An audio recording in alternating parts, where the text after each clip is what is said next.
Et bonjour à tous. Du coup, on peut commencer par la diapo suivante. J'y vais, hop. Super.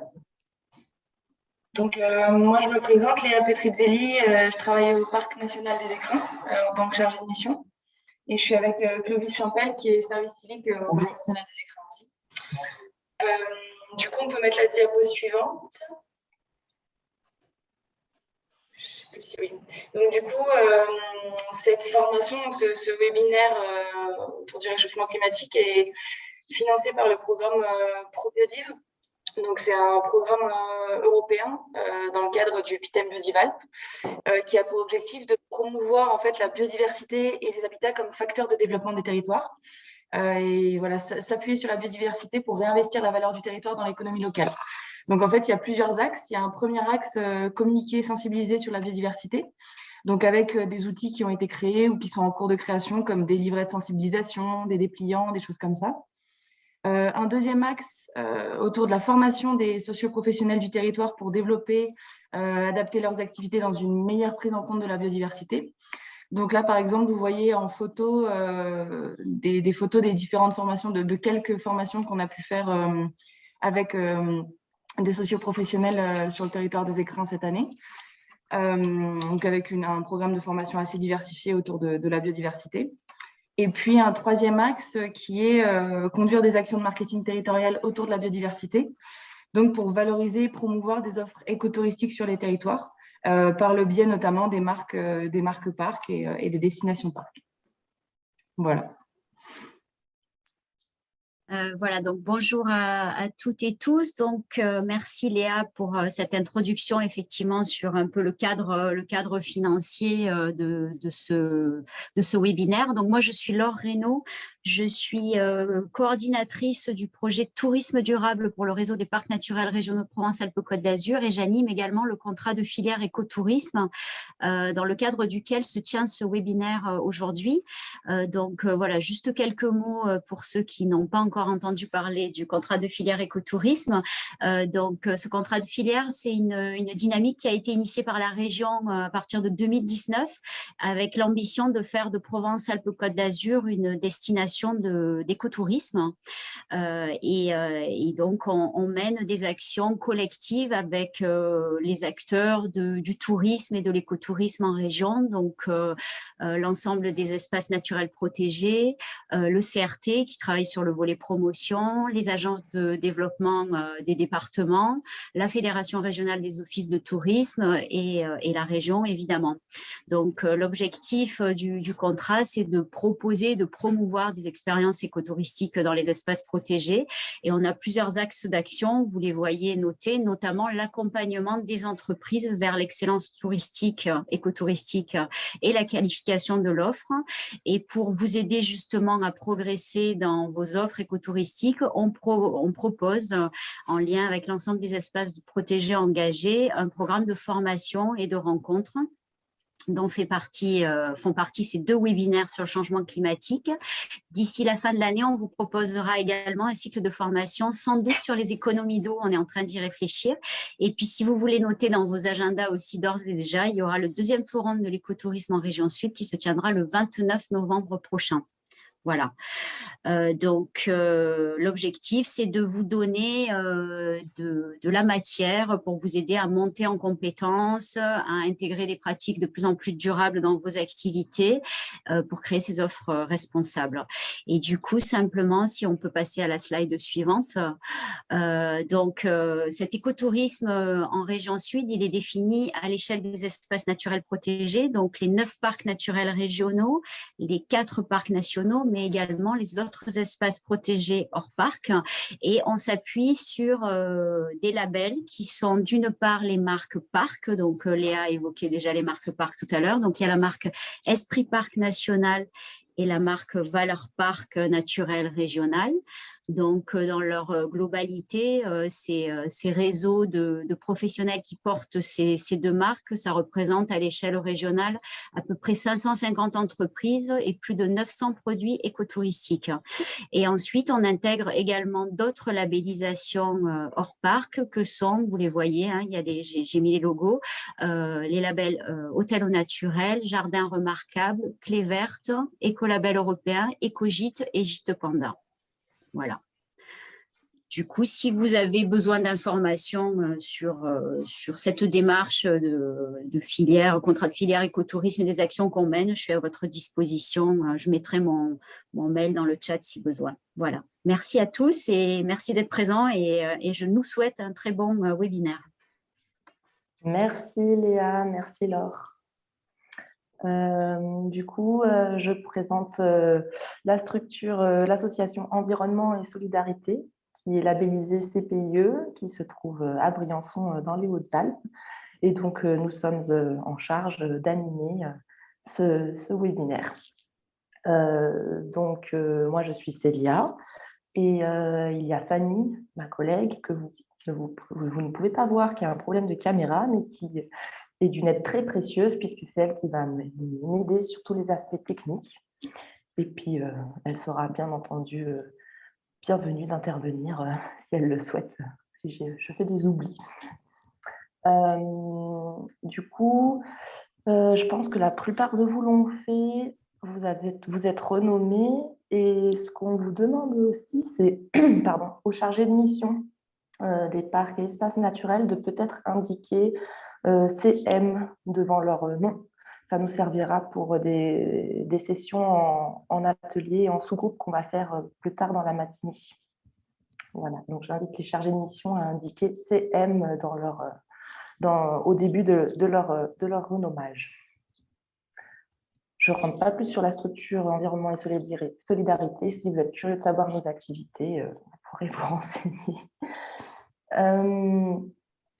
Pour bien commencer, on va faire quelques points techniques sur l'outil Zoom. Peut-être que Fanny, d'ailleurs, qui est notre assistante technique, experte technique, veut bien présenter ces points-là. Oui, donc vous voyez en bas de votre écran, il y a plusieurs fonctionnalités. Donc, lorsque nous intervenons, on demande si possible de désactiver votre micro pour qu'il n'y ait pas de bruit parasite. Vous pouvez continuer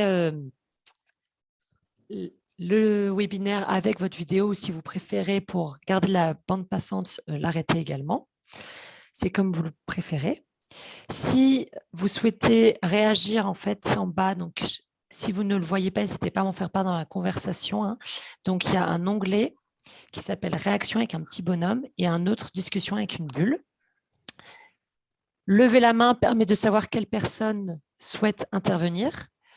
Pour trouver lever la main, il faut aller donc dans l'onglet Réaction qui se trouve en bas de votre écran. Moi, c'est sur ma droite. Et voilà, nous sommes en train d'enregistrer la session comme ma collègue Célia vous l'a précisé un peu plus tôt. Et nous ferons une pause de 5 minutes à 11 h. Merci Fanny. Tu voulais rajouter quelque chose? Non, c'est tout bon pour moi. Je te remercie Célia. Pour un peu se mettre en jambes et introduire ce webinaire, on voulait vous proposer un petit temps d'expression. Donc, face au changement climatique, que ressentez-vous? Donc là, c'est aussi pour vous habituer à prendre en main l'outil, même si on commence à avoir l'habitude avec tous ces confinements répétés. Mais du coup, vous pouvez vous rendre sur l'icône des réactions et nous dire, sélectionner une des 4 icônes suivantes sur comment vous vous sentez aujourd'hui vis-à-vis de tous ces changements climatiques. Donc, le cœur investi, engagé, le smiley surpris, désemparé et oppressé, la main levée, volontaire mais perdue, et le pouce levé, confiante et optimiste. Donc, je vous invite à à sélectionner l'émoticône de votre choix. Ah oui. Alors, attendez, je vais essayer de voir si on voit plus de monde, si je désactive le partage d'écran. Je vois 1 pouce, 2 pouces. Tu vois des choses, Fanny? Un cœur. Ok, plutôt des cœurs, des pouces, des mains levées aussi. Est-ce que tu pourrais remontrer les différentes options, Oui, s'il je te vais plaît? refaire le partage d'écran. Je me disais que si j'arrêtais le partage d'écran, je verrais plus de... Juste le remettre pour qu'on se remette en tête. Oui, oui. Hop.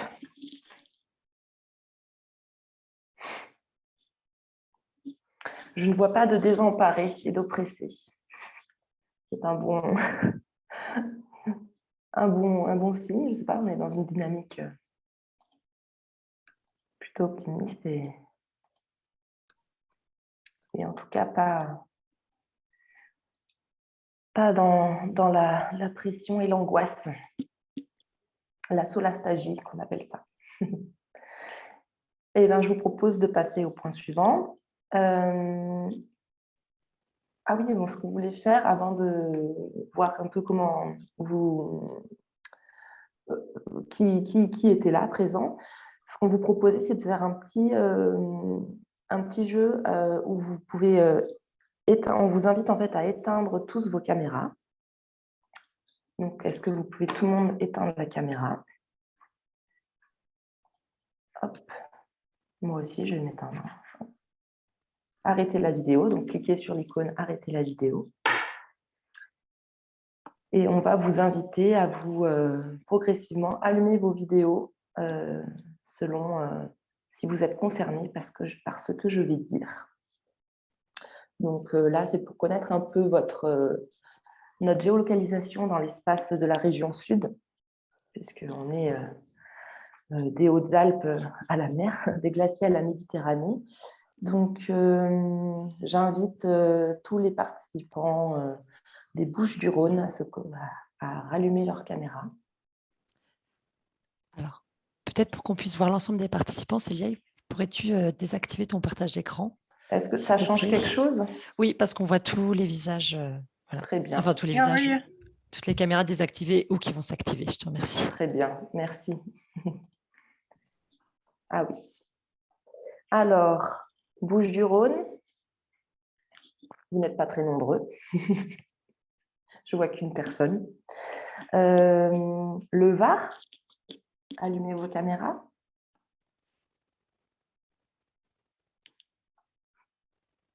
Fanny, n'hésite pas à compter avec moi. Alors, je vois 4 personnes qui ont allumé leur caméra, ouais. Même 5, parce qu'il y a 2 pages de participants. Il y a 2 pages. Donc, je vois qu'il y a 5 personnes qui se trouvent dans le Var. Le Vaucluse.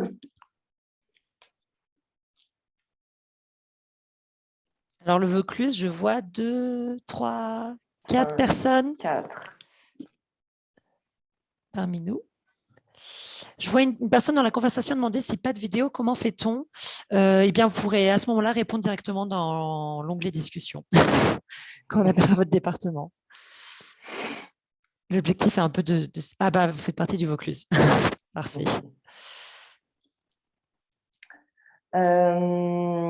Les Alpes-Maritimes sont invités à allumer leur caméra.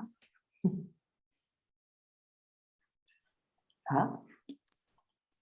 Personne des Alpes-Maritimes. Un Vaucluse en plus dans le chat, je vois. Alpes de Haute-Provence, alors. Je remonte un peu.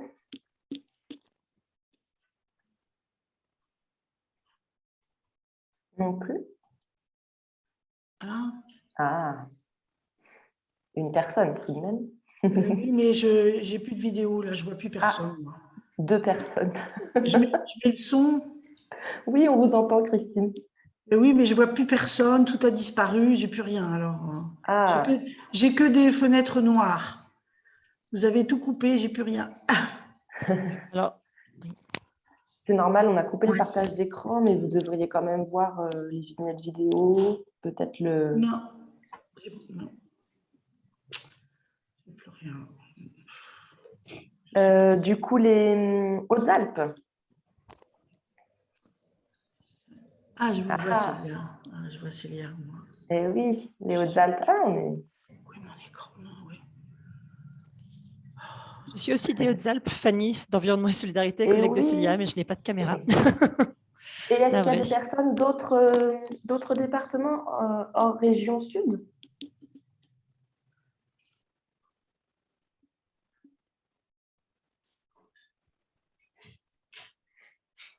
Oui. Deux personnes? 3. Super. Bon. Voilà, vous avez bien pris en main l'outil.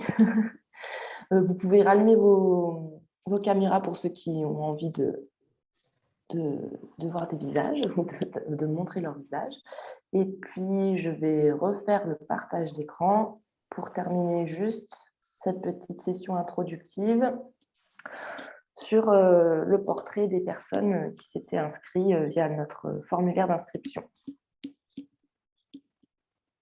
Donc, Fanny, si tu veux rapidement commenter. Oui, alors nous avions eu 40 réponses. Donc voilà, c'est ce sur quoi se basent ces résultats. Donc on voit que la répartition à travers donc, les différents espaces, parcs nationaux et parcs régionaux est finalement assez hétérogène.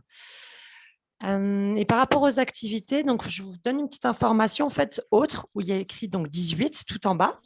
Il s'agit en fait de personnes qui sont rattachées à des offices de tourisme, donc à des espaces protégés comme les parcs nationaux ou régionaux, ou aussi à des institutions publiques comme l'OFB ou l'ADEME.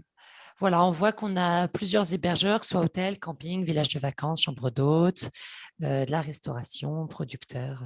Voilà, je ne vais pas m'étaler plus pour qu'on puisse laisser la parole à Philippe Rosselot. Je te Tout à fait. laisse prendre le relais, Célia. Merci Fanny. Vous aurez bien entendu accès à tous ces éléments de présentation et des synthèses à l'issue de ces webinaires. En tout cas, ça promet des échanges bien diversifiés, une belle biodiversité humaine autour de ces écrans. Philippe, je te laisse la parole et le partage d'écran. Très bien, je vais partager la présentation. C'est bon, vous la voyez bien? Oui, très bien. Oui, tout à fait. Allez, eh bien, je commence. Donc, Philippe Rosselot, coordinateur et animateur du groupe régional d'experts sur le climat en Provence-Alpes-Côte d'Azur. Ce GREC Sud a pour rôle de transférer les connaissances scientifiques les plus récentes sur le changement climatique. Donc, partager ces connaissances avec qui? Avec en réalité tous les publics, des élus jusqu'aux citoyens, donc élus, décideurs, collectivités territoriales, gestionnaires, etc. Et avec cette idée de partager les connaissances pour informer, sensibiliser, mais aussi identifier des pistes d'adaptation au changement climatique et d'atténuation des émissions de gaz à effet de serre. Le GREC Sud est à l'interface en fait, entre la science et la société, donc on rapproche la communauté scientifique des acteurs socio-économiques et inversement. Une coprésidence assurée par Marie-Laure Lambert d'Aix-Marseille Université et Joël Guillot du CNRS. C'est une initiative qui est portée par une association, l'Association pour l'innovation et la recherche au service du climat, Air Climat. Et on va dire que son pilier, la coordination et l'animation générale, sont financés, le pilier est financé par l'ADEME, PACA et la région Sud. Et puis sur d'autres projets, on a d'autres financements aussi. Alors, l'originalité, c'est 350 chercheurs environ qui suivent les activités du GREC Sud, dont maintenant un peu plus de 250 qui sont actifs. Ça veut dire qu'ils participent à la rédaction d'un cahier territorial, d'un cahier thématique, participent à un événement, un colloque, un festival, etc. Et donc, ce GREC Sud, comme je viens de le dire, publie des cahiers territoriaux. Donc, quelles sont les connaissances scientifiques sur un territoire? Les cahiers thématiques, c'est plutôt à l'échelle régionale. Et on est vraiment auprès des acteurs régionaux pour les aider à s'engager dans les transitions, qu'elles soient environnementales, énergétiques, sociales, économiques et même politiques. Alors, maintenant, allons sur le réchauffement global. Sur le réchauffement climatique, vous en avez entendu beaucoup parler. Donc, la dernière décennie est la plus chaude jamais enregistrée. Alors, quand on dit jamais enregistrée, c'est depuis les observations météorologiques. En 2021, on a eu un pic en tout cas, on a eu un nouveau record de concentration en CO2 dans l'atmosphère de 416 ppm. Donc, à savoir que avant l'ère industrielle, avant l'industrialisation, eh bien, les teneurs de CO2 dans l'atmosphère variaient entre 180 et 300 ppm, donc loin des 416 actuels. Depuis le début de l'industrie, le réchauffement a été inégalement réparti sur la planète. Vous avez entendu parler, je vais vous montrer une courbe juste après, que la température a augmenté en moyenne de 1,1 degré Celsius à l'échelle planétaire. En réalité, sur les surfaces terrestres, c'est 1,5 degré Celsius en moyenne, donc ça veut dire moins sur les surfaces maritimes. Et ce réchauffement est très sensible au pôle, en montagne, mais aussi dans le bassin méditerranéen. Alors, quand on parle de réchauffement, et donc on parle de renforcement en fait, de l'effet de serre naturel, c'est qu'il y a un équilibre est rompu, c'est qu'aujourd'hui, on a plus de carbone émis que stocké ou séquestré dans les écosystèmes naturels comme les océans, les forêts. Il faut aussi parler de l'inertie des gaz à effet de serre dans l'atmosphère, parce que les gaz à effet de serre ont une durée de vie, le méthane environ 10 ans, et puis le dioxyde de carbone qui peut atteindre un siècle. Et puis, il y a des boucles rétroactives positives, alors qui ne sont pas positives en réalité, mais on les appelle rétroactives positives. La fonte du pergélisol, c'est-à-dire ce sol gelé en Sibérie, par exemple, ou au nord du Canada, eh bien, libère du méthane et donc vient renforcer l'effet de serre. Donc voilà, rapidement, là, de toute façon, vous aurez la présentation par la suite. Donc, on a bien ici l'illustration de l'augmentation de la température. Aujourd'hui, on est à peu près à 1,1 degré Celsius, plus 1,1 degré Celsius par rapport au début de l'ère industrielle. Et on voit que depuis les années 1980-85, on a une accélération de ce changement climatique et de ce réchauffement climatique plus précisément. Alors, vous avez entendu parler, le GIEC a publié deux nouveaux rapports, un au mois d'août et un la semaine dernière, avec 5 nouveaux scénarios socio-économiques. Et donc, il y a 2 scénarios qui respectent les objectifs de la COP21 en 2015, la COP21 qui était à Paris, donc avec cet objectif de ne pas dépasser 2 degrés Celsius en moyenne à l'échelle planétaire, on est donc à 1,1, et si possible, de ne pas dépasser 1,5 degrés Celsius. Donc, sur les 5 scénarios, il y en a 2 qui permettent de respecter ces objectifs-là et 3 qui nous amènent au-delà de ces 2 degrés Celsius et jusqu'à 4, voire 5 degrés Celsius en moyenne, donc depuis le début de l'ère industrielle. Ça veut dire 4-5, donc ça veut dire que sur les surfaces terrestres, c'est plus, au pôle, c'est plus, en montagne, c'est plus, etc.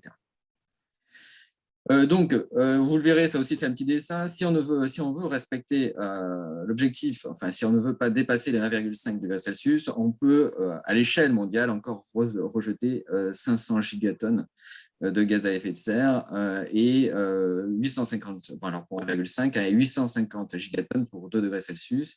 On est déjà en 1400 gigatonnes, sachant qu'on est en plus sur une accélération, on est de plus en plus nombreux et on dépense toujours plus de gaz à effet de serre.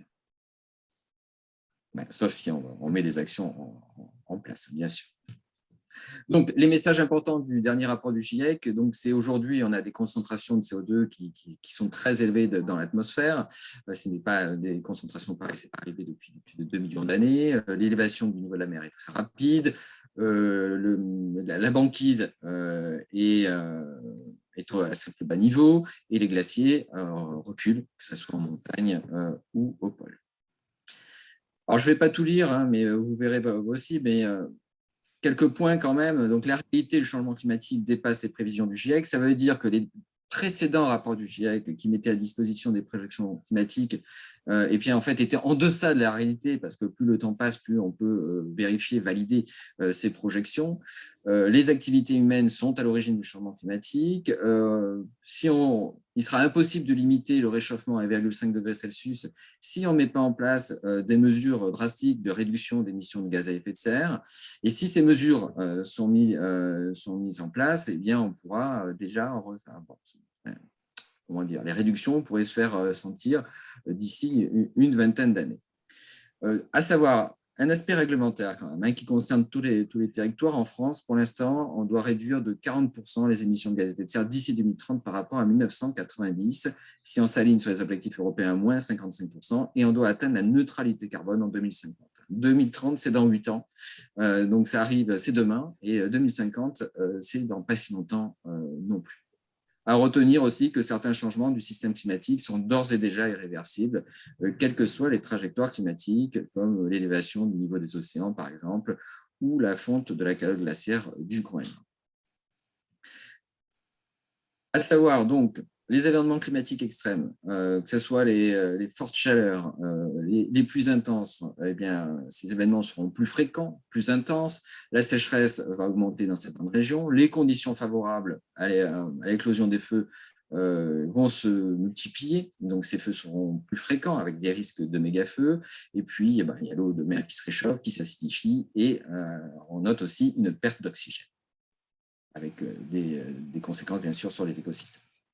Alors, là aussi, pour comprendre, avant d'arriver à la région, c'est que tout est lié, en fait. Tout est lié. Donc, à la fois, les sociétés humaines ont des impacts sur les écosystèmes, le changement climatique a des impacts sur les écosystèmes et sur les sociétés humaines. Donc, mais le point de départ, quand même, de tout ça, il y a les émissions de gaz à effet de serre qui contribuent au changement climatique. Mais quand on parle d'impact aussi des sociétés sur les écosystèmes, c'est toute la dégradation, en fait, des écosystèmes quand on détruit, quand on construit et qu'on fait reculer en fait les écosystèmes comme la déforestation par exemple. Donc, quand je dis écosystème, ça inclut la biodiversité.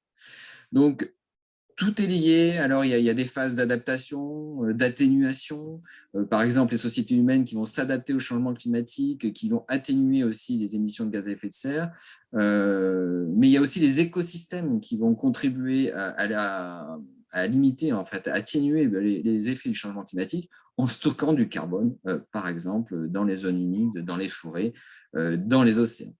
Faire attention aussi qu'il y a cette notion de maladaptation des sociétés humaines face au changement climatique. Ça veut dire qu'on met en place des actions, mais qui en réalité peuvent augmenter la vulnérabilité d'un territoire, par exemple. Et retenir aussi que si on dégrade les écosystèmes, s'il y a des impacts à la fois du changement climatique et des sociétés humaines, eh bien, ces écosystèmes ne rendront moins de services écosystémiques et moins de services gratuits, en fait, aussi aux sociétés humaines.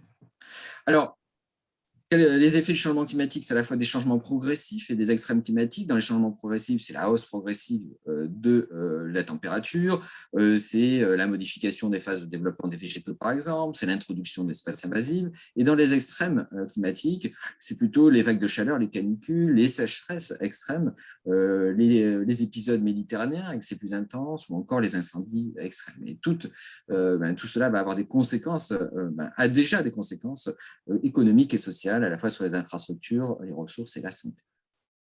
Alors, à l'échelle de la région, notre région, bien sûr, est concernée par le changement climatique. Là, on voit les anomalies de température. Donc, quand c'est une anomalie positive, c'est une année chaude, quand c'est donc en rouge. Et quand c'est une anomalie négative, en bleu, c'est une année fraîche. Et là, c'est des anomalies par rapport à la normale 1961-1990. Et donc, on calcule une moyenne sur cette période-là, la température minimale et maximale, et ensuite, on compare la température annuelle par rapport à cette norme. Et on voit que les anomalies sont positives de manière quasi systématique ou systématique depuis 1985. Il n'y a eu qu'une exception d'ailleurs, c'est pour les températures maximales sur une année.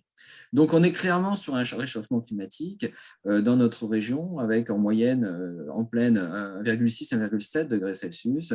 Dans les préalpes, plutôt 2 degrés, voire plus en haute altitude, où on est à 2,5-3 degrés déjà. On retient aussi une chose, c'est que la température augmente en moyenne de 0,3 degrés Celsius par décennie, en moyenne annuelle, mais en été, c'est encore plus. Donc, on est y a une réalité, il y a ce changement climatique dans notre région. Alors, quand là, on regardait ce qui s'est passé bien ces 60 dernières années, mais quand on regarde le futur, jusqu'en 2100, on voit que pour les températures, eh bien, la température pourrait augmenter jusqu'à 5 degrés Celsius, enfin de plus 5 degrés Celsius si on est dans un scénario pessimiste, un scénario intermédiaire 2 degrés et un petit peu plus d'1 degré par rapport à 1976-2005. Ça veut dire qu'il faut ajouter tout ce qui s'est passé avant 1976. Pour les précipitations, grandes incertitudes, les modèles climatiques donnent des résultats différents. Mais de manière générale, les enseignements, c'est qu'on devrait rester sur une certaine stabilité des cumuls annuels, des précipitations, mais avec des régimes de précipitations qui vont changer en fonction des saisons. Je vais y revenir. Donc, le changement climatique dans notre région, c'est des valeurs normales, après 2050 en tout cas, des valeurs estivales qui seraient proches de 2003, selon le scénario pessimiste. Donc, ça veut dire des étés caniculaires en permanence et qui deviendraient presque frais si on est sur ce scénario pessimiste. De manière générale, sans parler de scénario pessimiste, d'ici 2050, c'est des journées supérieures en pleine à 35 degrés et des vagues de chaleur qui pourraient atteindre et dépasser 40 degrés comme en 2019, par exemple, avec des risques sur la santé, le renforcement des îlots de chaleur.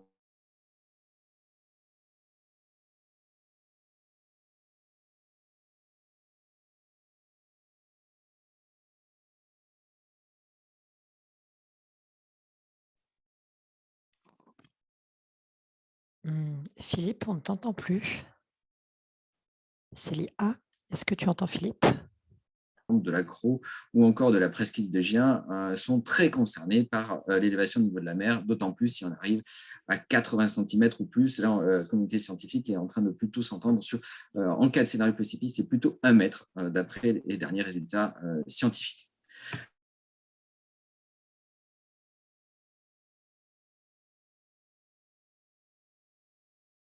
Chaleur, donc quand vous voyez un rond avec une année, c'est l'historique en fait, ce qui s'est déjà passé. Ce sont les vagues de chaleur qui, en fonction de leur durée et de l'indicateur de température qui est en fait une température moyenne. Donc on voit le positionnement de chaque vague de chaleur chaque année, donc on peut avoir plusieurs vagues de chaleur sur une année, et on voit aussi les vagues de chaleur projetées selon le scénario optimiste, en orange foncé à l'horizon 2021-2050 et en rouge en 2071-2100. Et on voit qu'à l'avenir, selon un scénario optimiste, on pourrait avoir des vagues de chaleur plus longues, mais en intensité qui ne devraient pas être supérieures ou à peine supérieures à 2003 ou 2019, donc, ce qui est déjà pas mal. Et donc, ça veut dire que quoi qu'il arrive, même sur un scénario optimiste, il faut se préparer à des vagues de chaleur quand même intenses.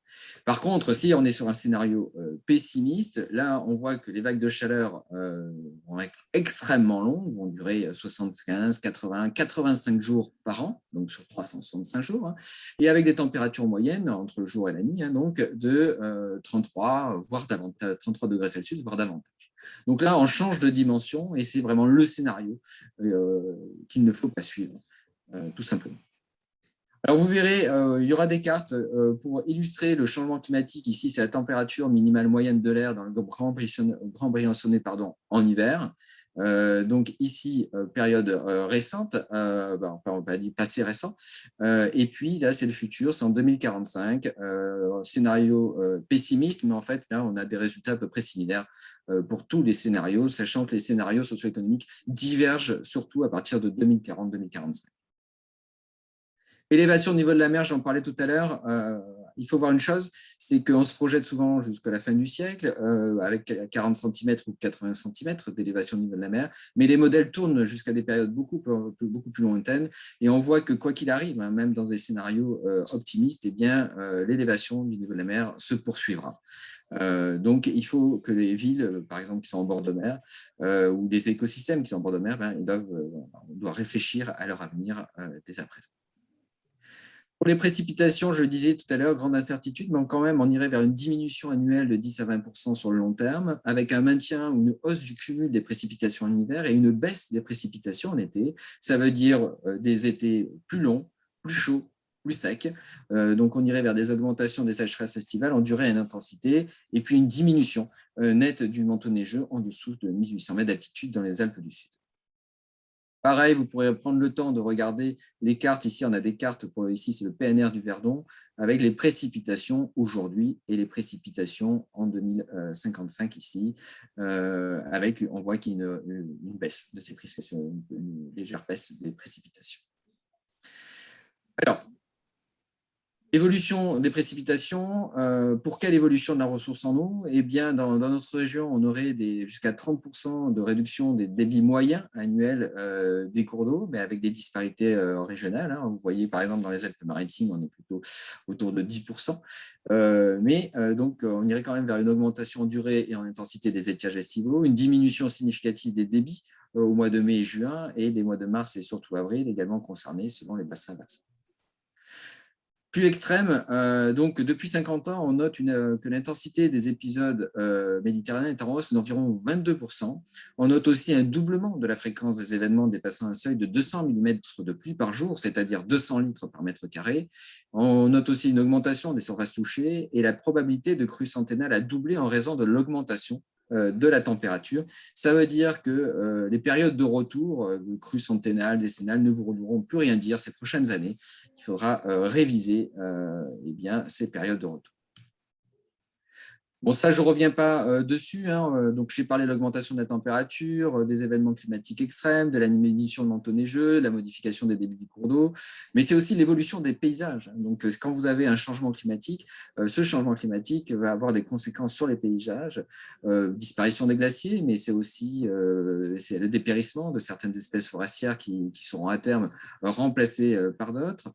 Et donc, on aura de nouvelles identités ou unités paysagères. On aura une biodiversité en souffrance. Aussi, je viens d'en parler pour le dépérissement. Donc, on va vers de nouvelles pratiques, une évolution des zones géographiques d'intérêt, et tout cela va avoir des conséquences économiques. Alors, le tourisme dans les espaces valléens, c'est quelque chose que j'avais présenté il y a quelques années, mais qui a été complété depuis au PNR du Luberon. Donc, la mutation des paysages à tous les étages altitudinaux et des activités a des effets directs et indirects sur le tourisme. Donc, c'est ça qu'il faut voir, hein, c'est que alors, les contextes diffèrent, hein, mais tous les territoires sont concernés par le changement climatique, qu'on soit au bord de la mer, qu'on soit dans les RPI, qu'on soit en montagne. Les stations de ski, par exemple, sont déjà en train d'ajuster leur offre et devront le faire davantage à l'avenir, avec des stations qui vont fermer, potentiellement qui pourront fermer à l'avenir.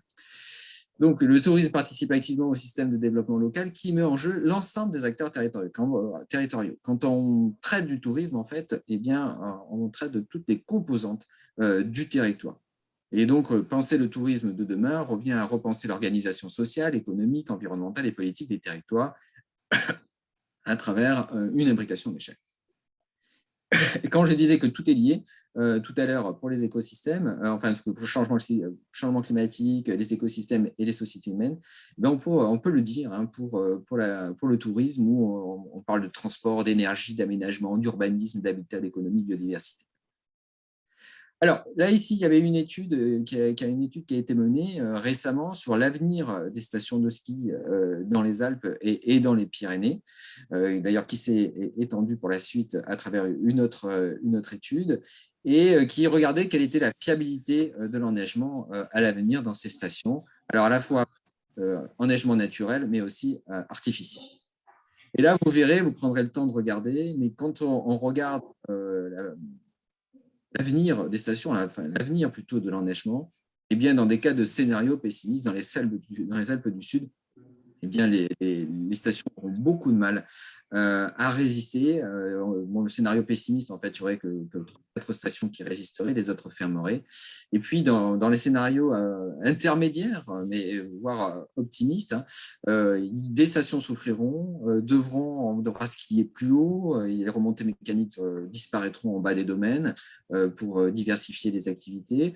Et par exemple, si on parle des Pyrénées, cas de scénario pessimiste, toutes les stations du massif des Pyrénées ferment.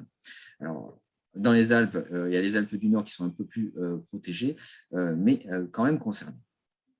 Alors, il y a aussi, je voulais vous parler, pour terminer, du tourisme dans le parc naturel régional du Queyras. Actuellement, le PNR du Queyras révise sa charte.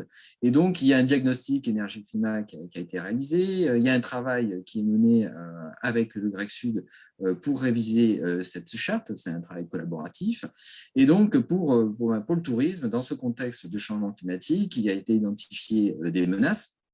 Donc, les menaces, ça peut être, je ne vais pas tout lire, mais poursuite de la hausse de la température, multiplication et intensification des vagues de chaleur, épisodes de pluies torrentielles plus fréquents, paysage sous la menace de nouvelles contraintes climatiques, etc. Donc, le territoire, à travers ce diagnostic, identifie les différentes menaces, mais voit aussi les opportunités. Quelles opportunités dans ce contexte difficile?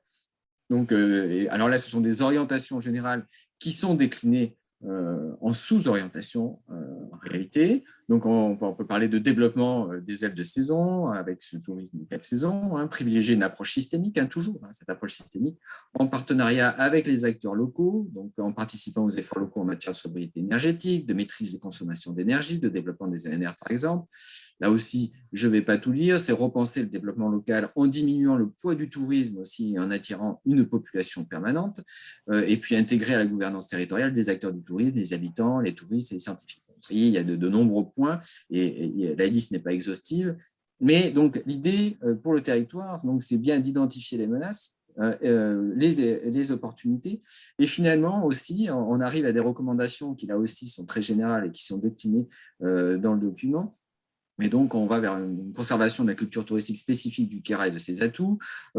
C'est pour un tourisme durable, favoriser les transitions écologiques, énergétiques, économiques, sociales et politiques locales. Donc, on revient sur certains points aussi sur les ailes de saison, sur la réduction de la dépendance socio-économique du territoire, améliorer la gouvernance.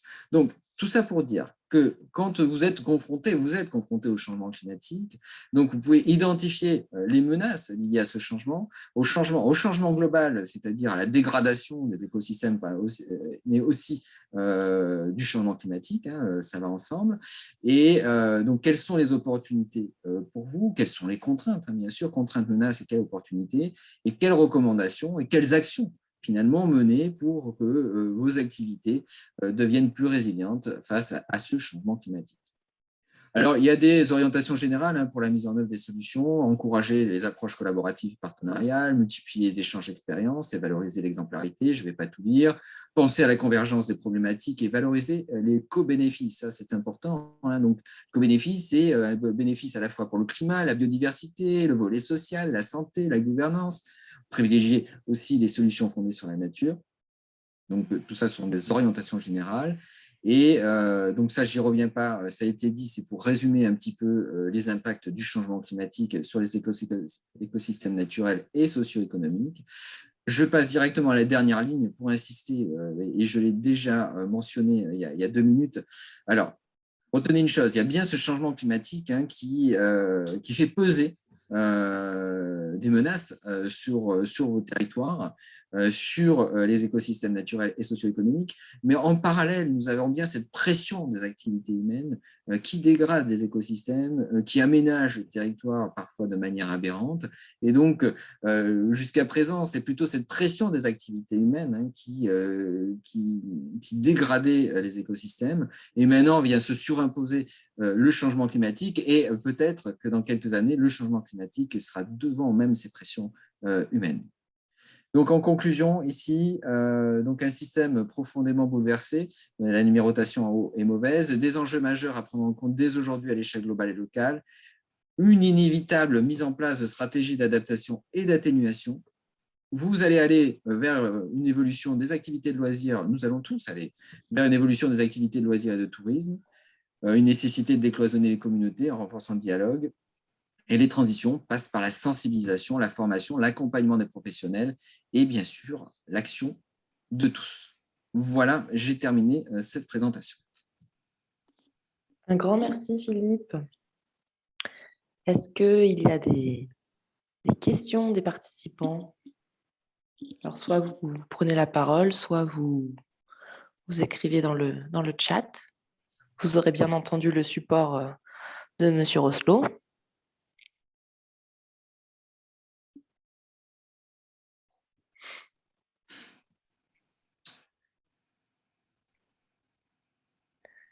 très complet en tout cas. En attendant que les questions... S'il n'y a pas de questions, j'en ai une. J'ai une participante. Finalement, alors tout à l'heure, on a vu que vous étiez confiant, engagé. Il y avait peu de personnes qui se disaient angoissées. Finalement, qu'est-ce qu'il faut vous faire dire ça? Quelles actions vous amènent à dire que finalement, vous êtes confiant?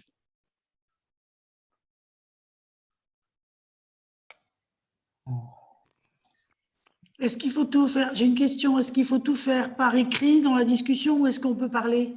Vous pouvez prendre la parole. Vous pouvez lever la main. Il y a des participants qui ont levé la main. Mais je n'ai pas la main. Moi, je n'ai pas le petit onglet avec la main. C'est pour ça que je ne savais pas comment faire. Il se trouve dans réaction, levez la main si jamais vous ne le trouvez pas. Mais du coup, Christine, vous pouvez commencer à prendre la parole, puis ensuite on la donnera à Olivier, puis Marie-Noël.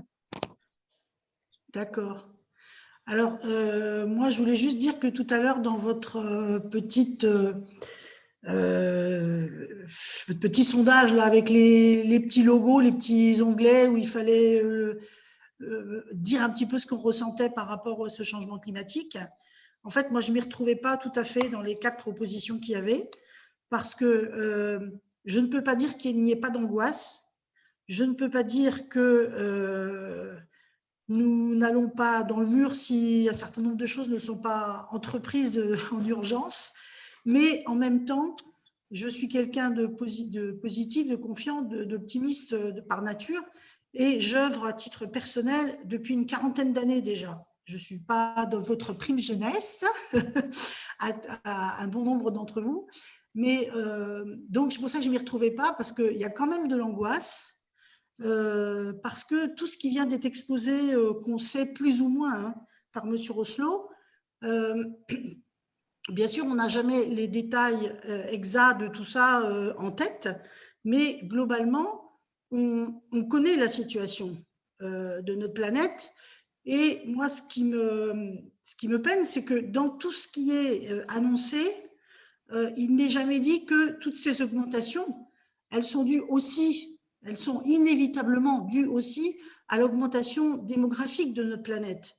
Moi, quand j'avais votre âge, quand j'étais jeune, il n'y avait pas 7,5 milliards d'humains sur la Terre. Donc forcément, plus nous sommes nombreux à utiliser les ressources, les matières premières et à émettre des déchets, etc., plus, bien évidemment, les conséquences sont ce qu'elles sont et vont aussi en augmentation.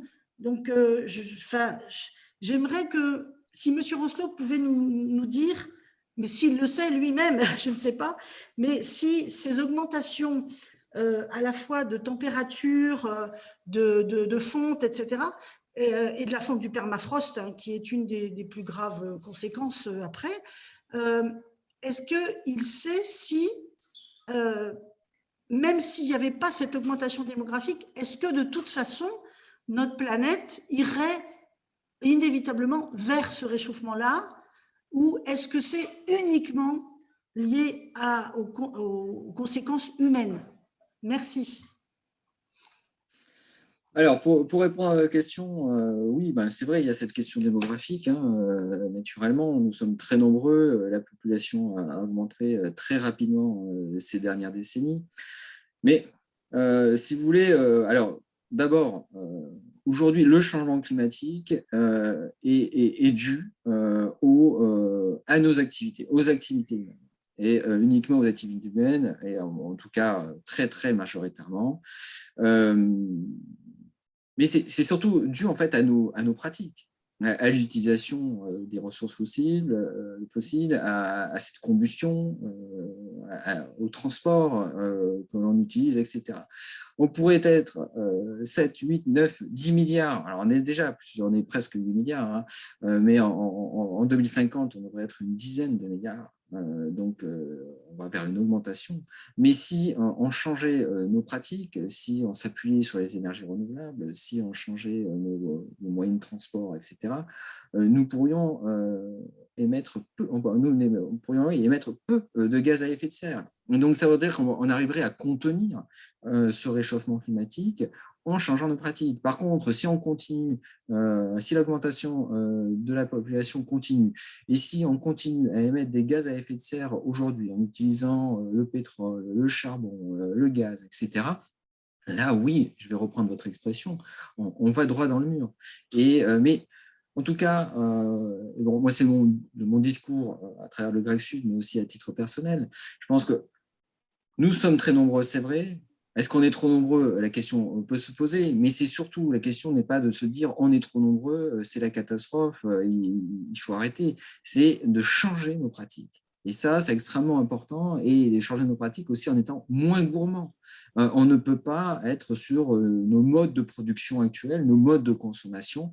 Il va falloir que l'homme apprenne à se contenter d'un petit peu moins. Et de ne pas accéder à un confort, entre guillemets, hein, parce que à voir ce que c'est la notion de confort aussi, un confort d'un Américain, d'un Européen, par exemple. Donc, il faut réfléchir à nos modes de vie, en fait, et réfléchir à comment on produit de l'énergie aussi. Et c'est extrêmement important. Voilà la réponse que je peux vous faire. Mais donc, on est bien dans cette évolution de nos pratiques. Merci Philippe. On va donner la parole à Olivier de Arpentage qui a la main levée.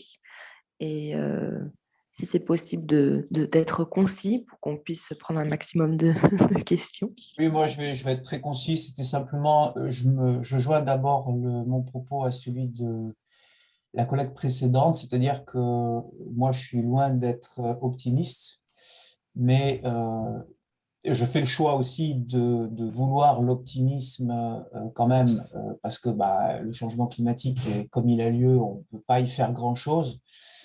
Comme Philippe l'a dit, il y a déjà suffisamment de choses irréversibles. Ce que j'essaye de faire, moi, en tant qu'accompagnateur en montagne, c'est de l'approche, on va dire, positive, dans le sens où, dans le changement climatique, il y a des choses aussi intéressantes qui se passent.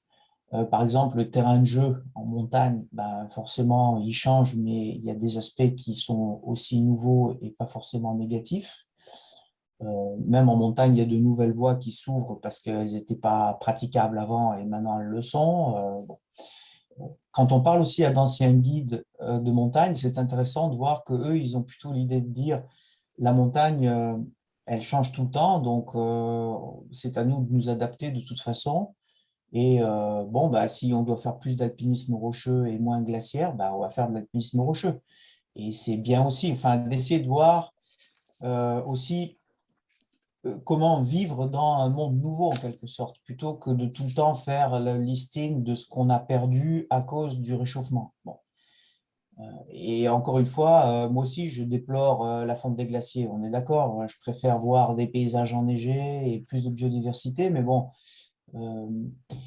moi, je me souviens quand j'ai vu la mer de glace la première fois, je la trouvais magnifique, et pourtant, tout le monde me gonflait en me montrant les anciennes marques de la glace parce qu'en 1800 machin, elle était vachement plus haute, etc. Sauf que moi, je la voyais à ce moment-là, et telle que je la voyais pour la première fois, c'était mon monde à moi en quelque sorte. Moi, je me rends compte avec les gens qui partent en montagne que si on veut les motiver à changer des pratiques, parfois, plutôt de leur donner on va dire des éléments positifs, ça peut plus les inciter, quoi. Je vois que les gens, il y en a qui tombent dans la déprime ou alors dans le fatalisme. Et comme de toute façon, les gens ne sont pas prêts à changer, le changement climatique, il va plus vite que la vitesse à laquelle les gens changent.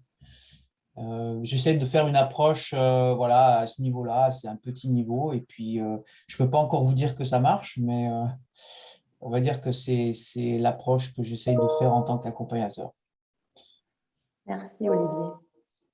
Très bien. Alors peut-être juste une réaction, oui, je pense Oui. que cette notion d'optimisme, etc., je pense qu'à un moment donné, enfin en tout cas aujourd'hui, il faut être réaliste, pragmatique. Nous avons la chance d'avoir des connaissances scientifiques et on avait la chance de pouvoir dessiner un petit peu les territoires de demain, même s'il y a beaucoup d'incertitudes et d'autres variables. On le voit actuellement que le changement climatique dans le développement des territoires. Mais le changement climatique, on peut le voir, voilà, comme ça a été dit, hein, comme une opportunité pour transformer de manière positive nos sociétés et nos modes de vie. Je crois que c'est extrêmement important et de se tourner finalement vers ces activités et territoires désirables de demain pour essayer d'avancer. Et de toute façon, bon, voilà, il y a cette réalité-là. Il va falloir surmonter les obstacles. Ok, merci Philippe. Il y avait aussi des questions dans le chat. On ne pourra pas toutes les prendre, je pense, mais de tous les cas, on les transmettra à M. Rosselot. Il y avait une autre personne qui avait levé la main, peut-être, pour une dernière toute petite intervention pour qu'on puisse continuer la suite et rester dans les temps. Oui, c'est moi, Marie-Noël, qui avait levé la main, mais je ne vais pas rajouter. Je rejoins tout à fait les avis de Christine et Olivier qui sont intervenus juste avant. C'est pour ça que j'ai laissé la main. Super, merci Marie-Noël. Donc, on va bien envoyer les questionnements qui ont été dans la discussion. Là, on va les relever avec Fanny. On les transmettra à Philippe qui pourra y répondre par écrit. On vous les transmettra. Alors, peut-être juste sur l'une des questions, là, les gens ne sont pas prêts à changer, c'est bien. Ah oui. Alors oui, c'est vrai, ils ne sont pas prêts à changer parce qu'on ne leur propose pas d'alternative, de modèle finalement de développement qui soit à la fois cohérent, motivant. Donc il faut aller chercher ces gens-là pour essayer de les convaincre. Nous, au niveau du GREC Sud, on travaille avec des psychologues de l'environnement pour essayer de voir comment tourner nos formules, comment présenter les choses, hein, non pas pour manipuler, mais pour dire voilà comment faire, vers où on peut aller, et pour leur dire qu'aujourd'hui, ils sont peut-être dans un certain confort, ils n'ont pas envie de changer, mais que demain, ils pourront conserver un confort, il sera peut-être un peu différent, mais ils vivront tout aussi bien. Et ça, c'est extrêmement important aussi. Donc, il faut trouver les bons mots, il faut trouver les bonnes pratiques. C'est proposé tout à l'heure, c'est Olivier qui le proposait, des pratiques qui donnent et qui ne fassent pas regretter le passé, même si il y a des changements qu'on n'aimerait pas voir, bien sûr. En effet. Merci beaucoup pour cette présentation, Philippe, et ces échanges. Je ne sais pas si tu restes avec nous pour la suite. J'avais l'intention de rester. Ok, super. Donc, tu n'hésiteras pas à intervenir si tu le souhaites. Du coup, il y a aussi un livre là qui a été conseillé dans l'onglet discussion. Donc, on le relève bien. Merci, Olivier. On vous propose une petite pause, mais c'est une pause un peu active parce qu'on va vous transmettre un lien dans l'onglet discussion pour c'est la feuille de présence en fait, pour voir qui est là. Donc, si vous pouvez prendre 2 minutes pour remplir cette feuille de présence, et puis vous pouvez prendre quelques minutes, on prend 5 minutes, on reprend à 11h09. Et on va également transmettre aux chargés de mission un lien en message privé. C'est pour anticiper le travail ensuite qui viendra, qui sera en sous-groupe, où les chargés de mission seront invités à être un peu les secrétaires de ces sous-groupes, et on vous expliquera tout ça plus en détail tout à l'heure. Donc, normalement, vous avez dû voir dans l'onglet discussion, Fanny a dû envoyer le lien de la fiche de présence. Voilà, si vous pouvez cliquer dessus, cliquez sur ce lien pour compléter. Et puis, voilà, vous pouvez prendre quelques minutes avant qu'on poursuive. N'hésitez pas à nous dire si vous avez des soucis pour accéder à cette feuille. Merci à tous. La feuille, elle est où là Dans l'onglet discussion, il y a un lien qui a été envoyé par Fanny, où il y a marqué fiche de présence. Et il y a un lien, oui, pardon, oui. C'est bon, ça y est, j'avoue. Drive Infomaniac. On a trouvé une alternative à Google de notre côté. Donc, on utilise ce logiciel. Je ne trouve pas le lien. Il est dans le discussion. Alors, Alors, il faut... je vais vous le remettre parce qu'il y a eu des messages entre-temps, donc je le remets comme ça, vous le verrez en bas du fil de la discussion. Il n'y a pas de souci. Voilà, comme disait ma collègue Célia, c'est drive.infomaniac. Là, normalement, vous pouvez le voir si vous cliquez sur l'onglet discussion avec la bulle de dialogue en bas. Moi, je ne peux pas éditer, par contre. Je ne sais pas si d'autres ont le même problème. Ah, Moi non plus. J'ai renseigné un nom Pareil. pour le programme, mais je vois qu'on peut par contre le télécharger. Je ne sais pas si c'est ça que... non, normalement, vous êtes censé pouvoir l'éditer. Alors, est-ce qu'on a... Alors, moi, je suis sur Firefox, hein, donc c'est peut-être aussi... Ah, j'espère que ce n'est pas lié à ça. Je vais revoir la feuille de présence. Pourtant, j'avais mis public. Sur Google Chrome, c'est pareil. Ok. Oui, c'est peut-être un des paramètres qu'il faut qu'on change pour modification. Attendez, je vais réessayer. Oui, il s'ouvre sur une page blanche. Hop. Je réessayer de vous envoyer. Vous allez me dire si ça fonctionne. Alors, à tout le monde. Tchac.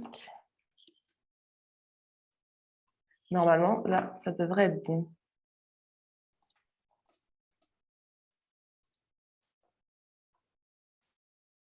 Est-ce que vous pouvez l'éditer?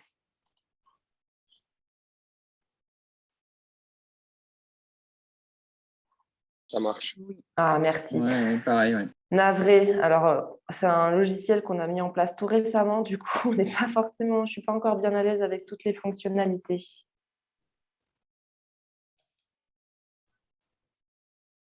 Ah, par contre, j'ai l'impression que ça... Il y a eu un bug, non? Ouais. Il faut que vous vous mettiez dans les cases.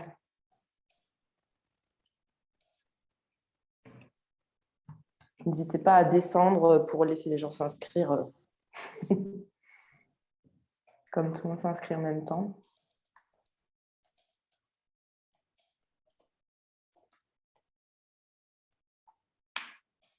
Super, merci beaucoup.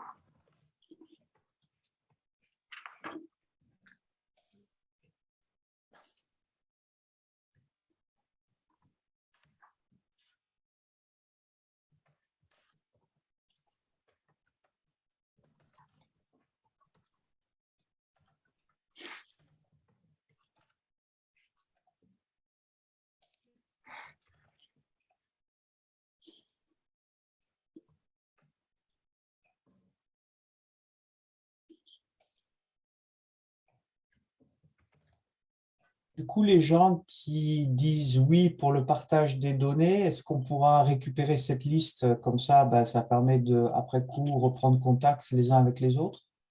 Tout à fait. Nous, une fois que les personnes qui ont dit qu'elles voulaient bien partager leurs coordonnées, on extraira ces coordonnées et on vous les transmettra entre vous pour que vous puissiez après échanger sur vos pratiques et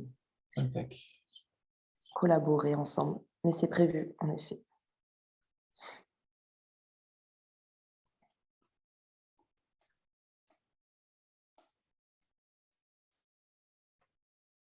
Parce que malheureusement, on n'aura pas le temps de tous d'échanger tout ce qu'on a envie d'échanger et à partager. Donc, je ne sais pas où en est la feuille de présence. Si tout le monde a pu remplir, on va reprendre tranquillement.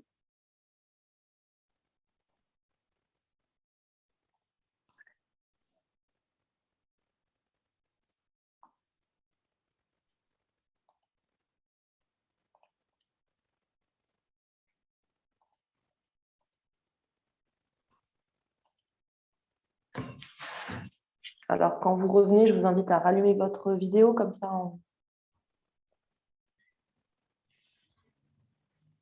on est OK pour savoir si la majorité des personnes sont là et si on peut reprendre. Il y en a qui trichent, il y en a qui sont dehors. Là. Et ouais, c'est super, moi aussi, je suis voyager. Un beau ciel bleu. Je vois une main. Excuse-moi, Célia, je vois une main levée. Jean-Paul, est-ce que vous souhaitez prendre la parole? Ou peut-être C'est une Oui, image je qui n'a pas suis été sur publiée. iPhone et je n'ai pas rempli la fiche. Ok, Merci, on en prend bien note. on le fait pour vous. Marion aussi, vous souhaitez prendre la parole? Oui, j'avais une question pour la zone de rattachement. En fait, du coup, moi, c'est un CPIE. On n'est pas loin du parc national des Calanques, donc j'ai mis ça, mais on n'a pas de zone spécifiquement. On va aussi dans le Var et Bouches-du-Rhône. Ah, bah, indique seulement la Ciotat. Et Ok. puis, ouais. Ok, ça marche. Et Olivia a la main levée, mais j'ai un doute si c'était de la main de tout à l'heure ou si c'est pour ajouter quelque chose maintenant. Autrement, je me permets de profiter encore de ces quelques secondes. J'ai envoyé en privé un lien donc à Laure, ainsi qu'à Léa, à Agathe, Marine et Gwenaëlle, qui sont chargées de mission. J'espère que vous avez bien reçu ce lien en privé, sinon faites-moi en part. Je vous remercie. Bien reçu, Fanny, je t'ai fait un petit retour en message. Je ne sais pas si tu l'as eu, c'est Laure. Je l'ai vu, je te remercie. Ok. Eh bien, on va reprendre sur un atelier autour de la transition touristique en concret. Donc là, l'objectif, c'est d'identifier et de partager collectivement les points essentiels pour nous mettre en marge d'action et d'avoir une visibilité et aussi de prendre conscience de ce qui nous empêche d'avancer ou au contraire de ce qui nous motive à aller de l'avant face à ce changement climatique et ses impacts sur nos activités. Donc, on va vous proposer d'explorer 3 champs en petits groupes de 5 à 6 personnes. Il y aura donc 5 groupes. Donc, tout ce qui est levier et marge de progrès individuelle et collective, tout ce qui est frein et réticence et conditions de réussite. Vous allez avoir un support de travail que vous allez pouvoir partager et collaborer pour collaborer tous ensemble. Donc, vous allez avoir une feuille sur lesquelles sont posées des questions où vous pourrez y répondre soit de vive voix, soit pour ceux qui ne peuvent pas parler sur l'onglet discussion. Les secrétaires sont d'office désignés. Il s'agit des chargés de mission donc, qui ont dû recevoir le lien envoyé par Fanny et donc sont invités à remettre ensuite ce lien dans l'onglet discussion une fois qu'ils ont été téléportés dans une salle. Et voilà, c'est une activité qui va prendre 25 minutes pour que vous puissiez avoir des échanges un peu plus qualitatifs en plus petits groupes. Alors, avant, donc Bruno Boisé, Terre des Baronnies, ok, eh ben, on l'a rempli pour vous, la feuille de présence, c'est bien noté. Et Jean-Paul également. Fanny, je te laisse du coup créer les salles. Vous aurez toutes les consignes vont être rappelées. Avec Fanny, on va tourner dans les salles pour voir si tout se passe bien. Ah, je donne une sonnerie. Du coup, il y a Jean-Marc qui nous a quittés. Et pour vous dire, donc j'ai déjà fait la répartition. Donc, il va y avoir 5 salles. Dans la salle 1, 2 et 3, vous serez... du coup, je vais faire 5 participants. Et dans la salle 4 et 5, vous serez un peu plus nombreux. Voilà, je lance la session. Je vous demande juste une petite seconde parce que du fait qu'une personne nous a quittés, je vais faire un petit changement. Un instant, s'il vous plaît. Hop, c'est parti. Vous allez avoir une boîte de dialogue qui va vous inviter à accepter l'invitation dans une salle. Vous allez voir, ça vous envoie directement du coup dans cette salle. Et donc, il est 11h15, donc 25 minutes, on va dire jusqu'à 11h50, vous pouvez échanger dans ces salles. Et avec Célia, nous allons finir dans chacune d'elles. Merci, à tout de suite.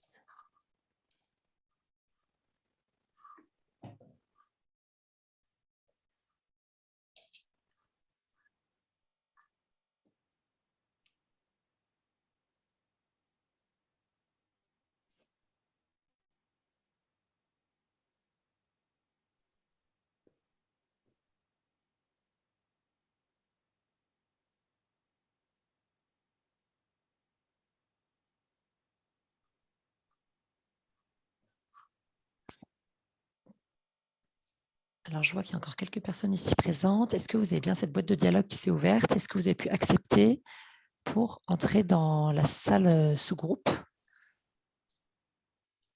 Jean-Paul, Claire, Laurence et je Philippe. suis sur iPhone, là, je sais pas faire ça. Très bien. Sur iPhone, oui. Alors, j'avoue que là, sur iPhone, je ne saurais pas vous indiquer normalement. Enfin, il y a une Oui, fenêtre là, qui je devrait vois, s'ouvrir. j'ai que les fenêtres des participants, c'est tout. Ouais. Alors, attendez, Jean-Paul, je vais peut-être... Parce qu'il y a peut-être eu un bug. Comment puis-je faire?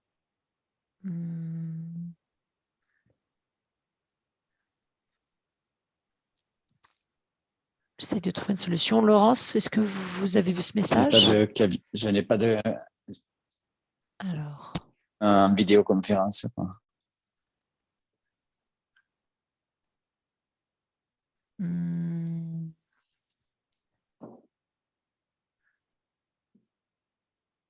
je ne vous vois pas. Est-ce que j'essaie de voir, Jean-Paul, dans quelle salle vous êtes attribué normalement? Ah voilà, je vais vous affecter à une salle. Hop. Normalement, vous allez voir le message s'afficher, d'accord?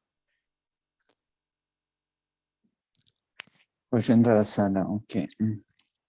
Merci. Je vous en prie.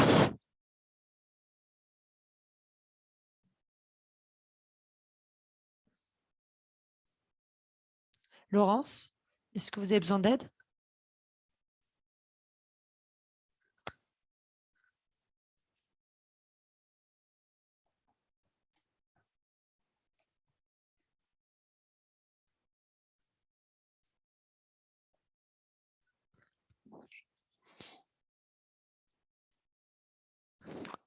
Ouais. Bonjour, je me permets de faire un petit tour dans la salle. Du coup, Laure, tu as bien reçu le lien? Oui, c'est bon, ouais. Parfait. Du coup, on l'a partagé. Donc, on vient de désigner Philippe comme rapporteur. Oui. Voilà. Il n'y a pas eu le choix, en fait. Voilà. Du coup, on saisit directement les éléments dans ce document, c'est ça? Oui, dans ces discussions. Tout à fait. Vous échangez entre vous et je vous laisse prendre du coup directement les notes dans ce document. Donc, vous allez voir en temps réel, en fait, vu que c'est un document en ligne, ces modifications. Ou sinon, si vous préférez, Laure, je vous laisse choisir, tu peux également sinon faire un partage d'écran. C'est comme les personnes du groupe préfèrent. Soit chacun ouvre ce document sur son ordinateur, ou sinon, tu peux faire un partage d'écran et tout le monde voit ce que tu notes. Vous faites comme vous souhaitez. Ouais. On va peut-être le partager, non? Comme ça, on fait une saisie en direct. Ce sera mieux. Alors, j'essaie de le partager. Par contre, je ne me souviens plus dans Zoom comment on partage l'écran. Alors, en bas, l'onglet à côté de discussion, écran partagé, normalement, c'est oui, autorisé. écran partagé, ok. Je vais juste rester voir si ça fonctionne. Et après, j'irai dans la salle numéro 2. Je pense que ça doit être ça. Vous allez me dire si vous le voyez. Est-ce que vous voyez mon écran? Parfait. Oui. Ok, impec. Alors, du coup, c'est moi qui vais faire la prise de notes puisque je suis secrétaire. Du coup, l'idée, c'est de... Je me permets, Laure, je vous quitte. Hein. À tout à l'heure. Tu peux nous redire jusqu'à quelle heure on est ensemble? Excuse-moi, j'ai été inattentive tout à l'heure. Il n'y a aucun souci. Je vais remettre, de toute façon, je pense, un petit message, donc jusqu'à 11h50. Et je renverrai, il y aura un petit message 2 minutes avant qui va annoncer la clôture de la salle. Et je renverrai un Fanny, petit peu tu avais avant. dit 25 minutes. Tu n'avais pas dit 25 minutes? 25 minutes, ça fait jusqu'à 11h50, oui. Non, c'était 11h15 tout à l'heure, non? Ou, bon, pas 11h50. Bon, il est 11h20, ouais. Bon, on essaye de... Allez, 11h45, on est prêt à 11h45 à peu près. Allez, parfait. Super. Bon courage, à tout à l'heure. On va dynamiser le groupe. Merci à vous, à tout à l'heure. Oui, merci. Donc, en fait, il y a 3 questions sur lesquelles on doit se...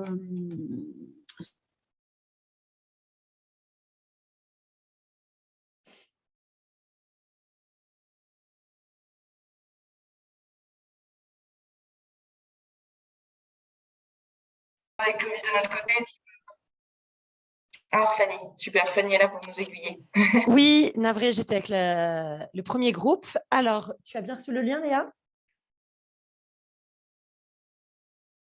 Léa, je ne t'entends plus. Si vous voulez, je peux mettre le lien. Le lien du... C'est bon, je l'ai, oui. Ok. Donc, ce que je vous propose, en fait, soit on l'envoie à tout le monde là. Donc, si là, je peux vous le mettre dans la conversation. Normalement, vous allez le voir dans le fil de discussion. Ou sinon, Léa, tu peux faire directement un partage d'écran pour que tout le monde puisse voir en même temps. Ok, ça marche. Voilà, donc là, vous voyez tous le partage d'écran. Donc, tu as été nommé donc secrétaire. Et donc, si vous pouviez désigner déjà un rapporteur. Et ensuite, vous verrez, en fait, il y a 3 questions sur lesquelles vous allez en fait pouvoir échanger là pendant à peu près 20 minutes maintenant, 25 minutes. Et donc, je vous laisserai prendre des notes pour ensuite faire une petite restitution j'ai dit 11h45 du coup. 11h45. Est-ce que les micros de tout le monde fonctionnent? De répondre un petit peu à ces 3 questions, c'est ça? Et puis de faire un reportage après vers 11h45, c'est ça? Tout à fait. Alors, si possible, Léa, est-ce que tu peux parler au plus proche de ton micro parce que parfois on t'entend un petit peu de loin. Oui. Et essaye pour voir encore. Ouais, là, je suis en train de parler. Je ne sais pas si vous m'entendez assez. C'est un peu lointain, mais ça ira. Si jamais des personnes ont un problème avec leur micro, n'hésitez pas à cliquer donc, sur l'onglet toujours discussion 1 et à mettre un message pour que ce soit visible pour les autres participants.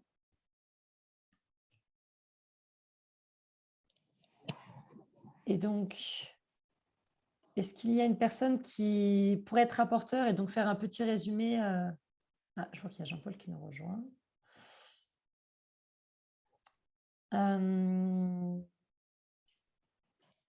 Est-ce que d'ores et déjà, il y a une personne qui pourrait se proposer?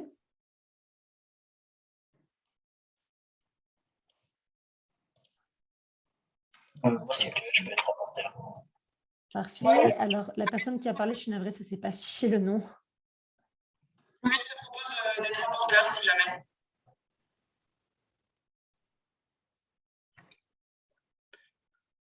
Alors, c'est parce que moi, je n'ai pas vu. Donc, qui passe? Excusez-moi, est-ce que vous pouvez juste donner votre nom en même temps? Navrée, parce que du coup, j'étais en plein écran et je n'ai pas vu les personnes qui ont pris la parole. Du coup, c'est moi qui se propose d'être rapporteur, à moins que quelqu'un d'autre ait envie de le faire, je ne sais pas. Ok, si personne d'autre se propose, on peut mettre Clovis. Merci en tout cas de te proposer. Et donc voilà, en tout cas, vous pouvez réactiver vos micros et vos vidéos. Les autres participants, n'hésitez pas en tout cas à nous rejoindre pour un peu plus de convivialité.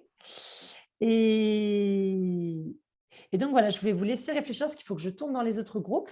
Donc sur les questions, en fait, donc la première, face à ces constats et informations, sur quel point est-ce qu'on peut évoluer? Mais aussi en fait, donc ça, ce serait plutôt les leviers et marges de manœuvre. La deuxième question, donc là, ce serait plutôt les freins. Donc, qu'est-ce qui m'empêche de passer à l'action? Quelles seraient mes réticences? Et la dernière, ce serait quels seraient les petits pas? Donc, qu'est-ce qui pourrait m'aider à concrétiser mes projets, mes idées et par où commencer? Là, du coup, Léa, tu as changé de fenêtre. Donc, pour te dire, on voit la fiche de formation. Donc, voilà, si c'est tout bon pour vous, je vous laisse avancer sur ces questions. Ok. Parfait, je vous remercie. À tout à l'heure. Du coup, tout le monde voit bien le formulaire? C'est ça qui est dur. On peut changer une machine à laver avec une pompe à chaleur, mais bon, est-ce que ça va changer le monde? Je suis pas sûr. Mais pour ça, tu vois, moi, ce que j'essaye de faire, c'est le triangle énergétique, là, c'est-à-dire qu'on peut passer aux énergies renouvelables, mais parfois on a des problèmes techniques comme ça. Et moi, ce que j'essaye de faire, c'est de montrer aux gens, mais déjà, si tu te pointes avec un seul appareil à charger plutôt que 3 ou 4, il y a besoin de moins d'électricité. Du coup, c'est vrai que les gens, parfois, ils ne se rendent pas compte, surtout ceux qui partent en montagne, bon, pas souvent, quoi.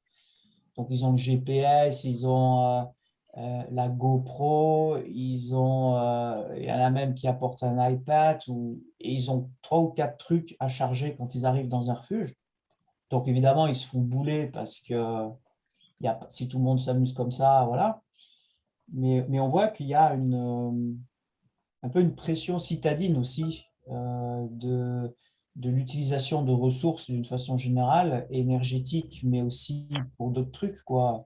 Quand les gens ils partent avec moi, puis ils arrivent dans un refuge, il y en a quand même qui se plaignent en disant ah, mais il n'y a qu'une seule bière, on peut choisir qu'une seule bière, et eux, ils veulent 3 ou 4 choix, quoi. Et puis ils en prennent une sur les 4, mais ils veulent pouvoir choisir. Et tout ce confort et cette idée qu'ils ont droit au choix, d'essayer un petit peu de déconstruire l'idée, aussi en leur montrant que à la fin des vacances, tout ce qu'ils retrouvent a plus de valeur du coup, parce qu'ils ne l'ont pas eu tout le temps, quoi. Et donc, c'est pas normatif comme approche, dans le sens où on leur interdit rien, mais effectivement, ça commence aussi par l'utilisation, quoi. S'il y a moins d'utilisation, ça facilite aussi notre changement à nous et notre adaptation à nous, quoi. Mais c'est vrai que bon, tout le monde n'est pas prêt non plus à faire ce genre de truc. Et c'est sûr qu'un client standard du Club Med, il a un profil différent de ceux qui partent avec moi au départ. Donc, effectivement, après, c'est aussi une question de marketing, puis de niche dans le marché, quoi. Tout le monde ne peut pas non plus proposer aux gens la sobriété heureuse de Pierre Rabhi, là. Déjà, de ne pas avoir le Wi-Fi chez nous, ça fait stresser les gens comme pas possible. Mais après une semaine, ils sont tellement contents. Ils sont un peu désintoxiqués, comme on dit. Ouais, c'est ça. Ouais. Et en plus, on donne des lampes solaires pour se promener ici dans la nature. Donc, ils n'ont pas leur lampe torche de leur téléphone. C'est comme tu dis, si on charge déjà moins de choses, si on réduit un peu l'utilisation de l'électricité, tout le monde se rend compte qu'ils ont tellement de luxe à la maison qu'ils peuvent laisser à côté, quoi. Je ne sais pas si tu sais, Thaïs, mais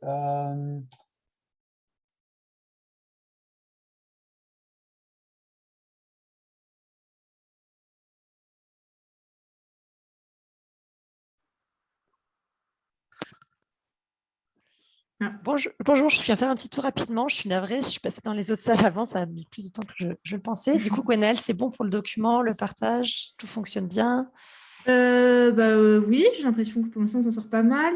Il y a Christine qui n'a pas réussi à renommer, à mettre son nom. Mais Okay. On s'est dit qu'on faisait 100, qu'on remplissait le document. Oui, après, tu peux prendre les notes directement, il n'y a pas de souci. Et sinon, j'allais proposer aussi, donc soit vous pouvez en effet avoir tous le lien et l'ouvrir sur votre ordinateur respectif, ou après, n'hésitez pas aussi à faire un partage d'écran, Gwenaëlle, si jamais, je fais comme vous voulez, je suggère au cas où. Du coup, là, on est parti du principe que chacun l'ouvrait de son côté. Ok. Je pense que c'est plutôt pas mal. Et en fait, voilà, on discute et on note les idées au fur et à mesure, hein, c'est bien ça? Tout à fait. Ouais.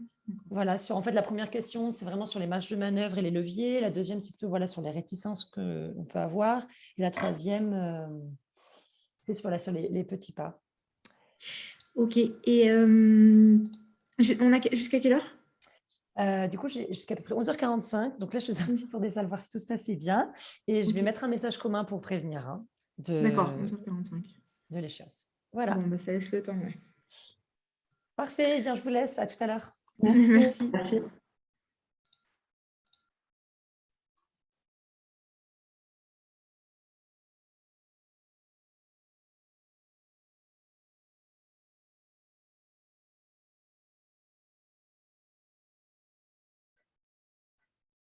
Il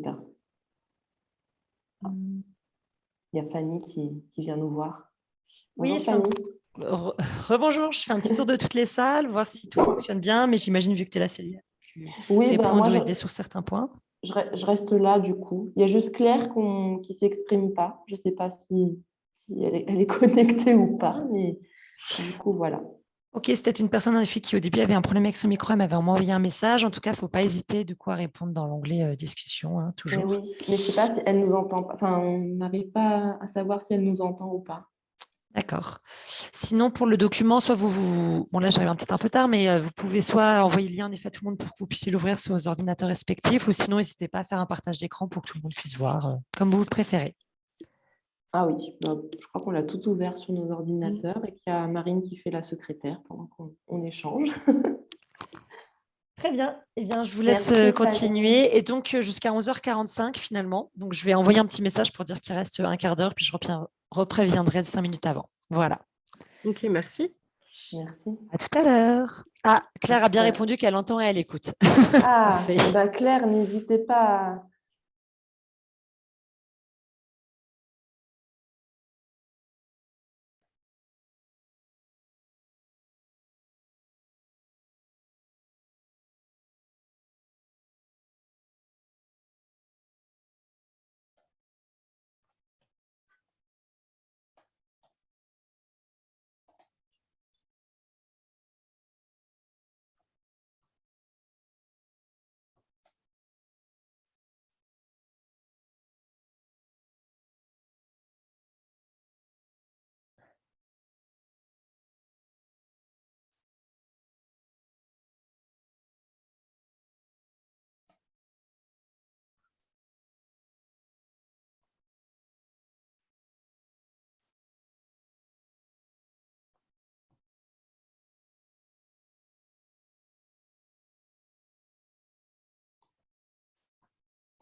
Attends, oui, personne ne m'entend.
Ça a un coût, une mise en place. Donc, tout ça, c'est... Ouais.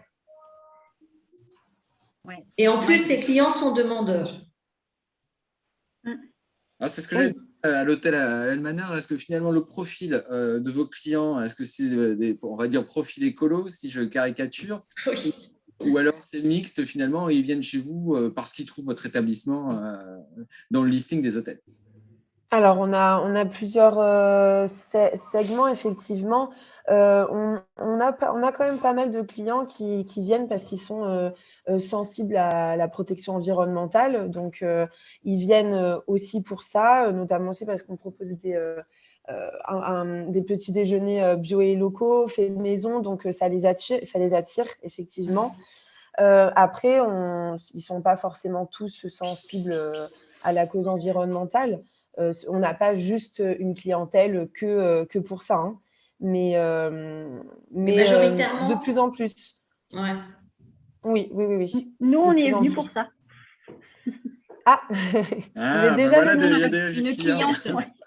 D'accord, vous êtes déjà venu. Et moi, je vous ai repéré pour ça aussi déjà. Mais bon, D'accord.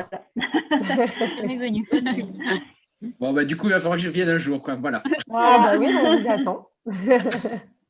Je me permets, il reste 3 minutes. Je suis sincèrement navrée. Tout à l'heure, je vous ai annoncé 11h50, mais en fait, c'était la fin de l'atelier avec la restitution. Donc, il reste très peu de temps. Je suis navrée de cette erreur en début d'atelier. Pas de souci, très bien. On joue le jeu. Dans 3 minutes, on revient. Parfait, merci. Ok, merci.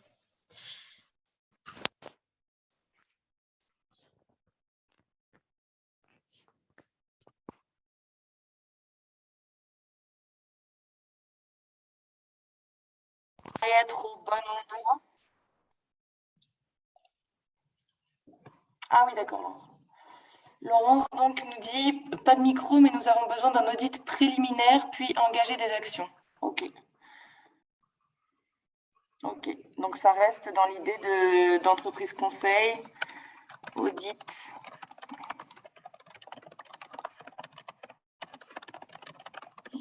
Je viens faire un tour pour vous dire qu'il reste 2 minutes. Voilà, l'atelier. Donc, ça touche tout bientôt à sa fin. Voilà. Ok. Bah, globalement, tout le monde s'est exprimé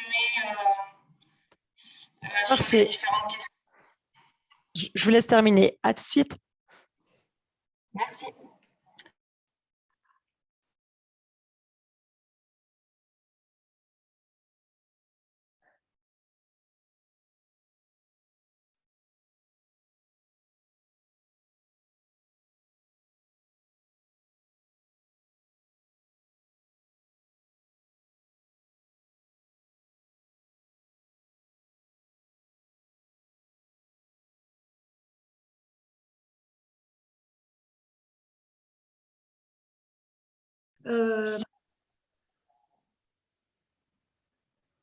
Voilà, donc je me permets de rebondir sur ce qu'a dit Stéphane, notamment sur la sensibilisation. Je connais quelques personnes, pas beaucoup, hein, 2 ou 3, qui ont décidé d'aller vers une évolution à titre personnel, hein, en déplacement avec des ânes ou des chevaux, avec une toute petite calèche pour 2 personnes, mais pour faire les petits déplacements d'une quinzaine ou d'une vingtaine de kilomètres dans la journée. Or, dans notre région, il y a très très peu de chemins carrossables qui le permettent.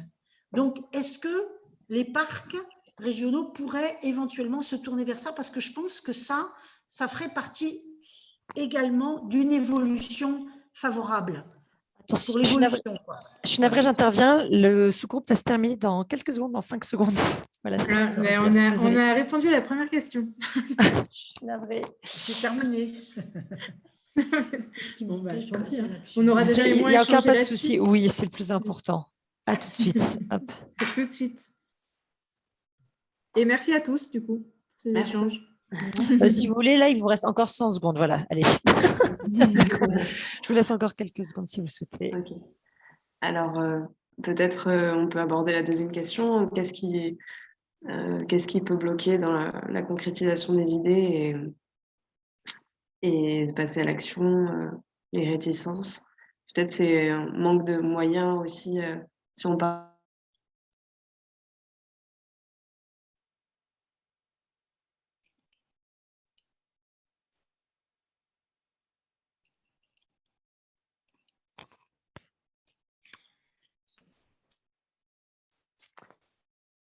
Voilà, il reste encore quelques secondes et tous les participants vont nous rejoindre dans la salle commune.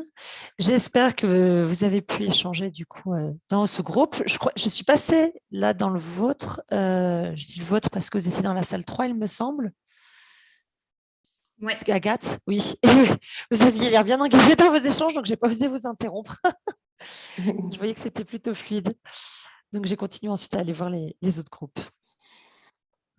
Tout le monde n'est pas revenu. Non, il restait encore quelques secondes. Du coup, il y en a qui en ont profité au maximum parce qu'il y a un groupe notamment qui n'a pas encore pu répondre à toutes les questions, mais ils arrivent.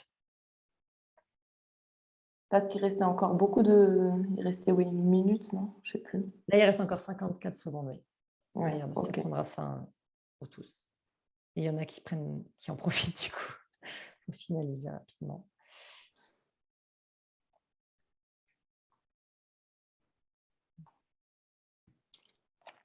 Du coup, moi, je n'ai pas fait le tour des groupes, Fanny. Oui, je m'en suis occupée du coup. Ça se passait bien? Oui, ça s'est bien passé. Tout le monde avait bien accès au lien, il n'y a pas eu de problème.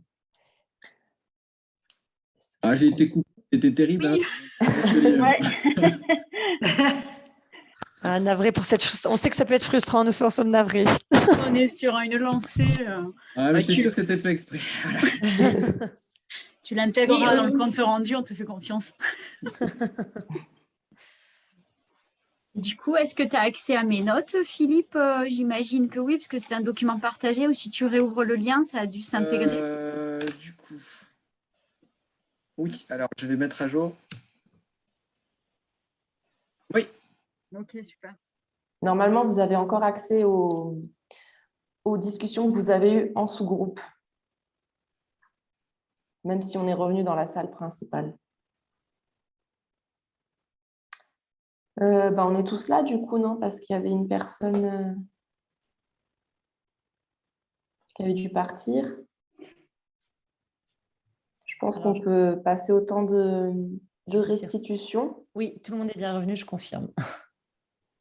Donc, on va faire une synthèse de tous les pas de nous, de tous les échanges qu'il y a eu. Enfin, en tout cas, tout ce qui a été écrit, parce que tous les échanges, on ne pourra pas.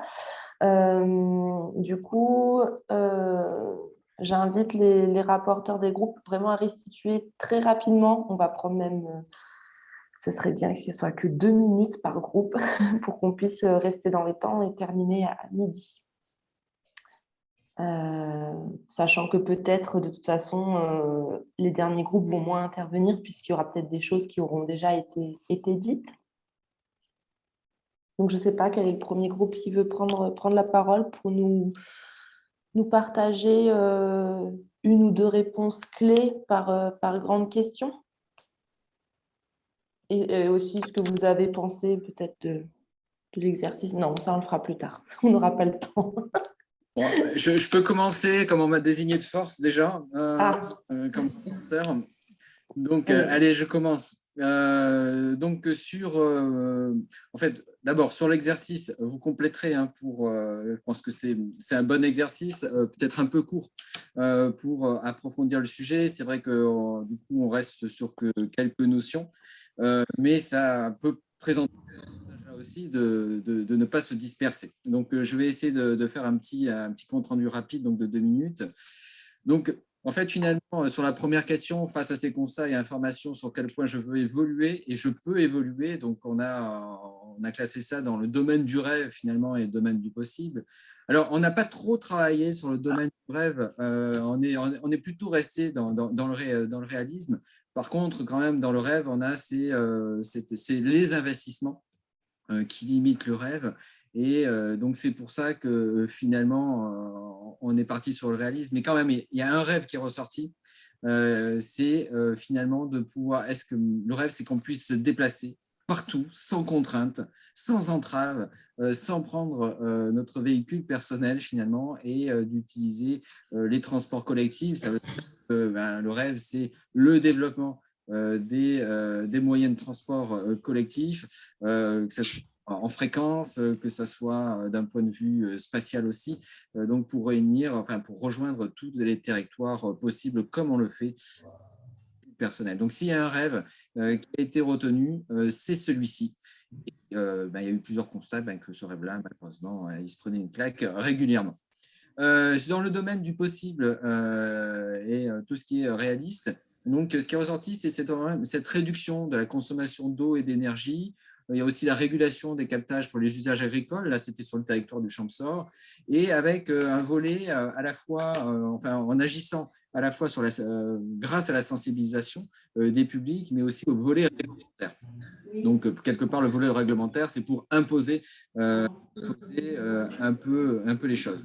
Et finalement, là, on rejoint, en tout cas dans le langage des transitions, sobriété énergétique, l'économie des ressources en eau, etc. Donc, cette difficulté, alors ce qui a été remarqué aussi, cette difficulté à sensibiliser avec des discours engageants, percutants, qui donnent envie aussi, et toujours pour essayer de changer ces modes, ces pratiques touristiques. Ensuite, qu'est-ce qui m'empêche de passer à l'action et de concrétiser mes idées? La peur de mettre les clients devant le fait accompli. Donc, on avait un exemple, les toilettes sèches, par exemple. Est-ce que finalement, je prends le risque de changer les pratiques, de mettre en place, je parlais des toilettes sèches, de mettre en place des toilettes sèches sans savoir ce que va en penser le client?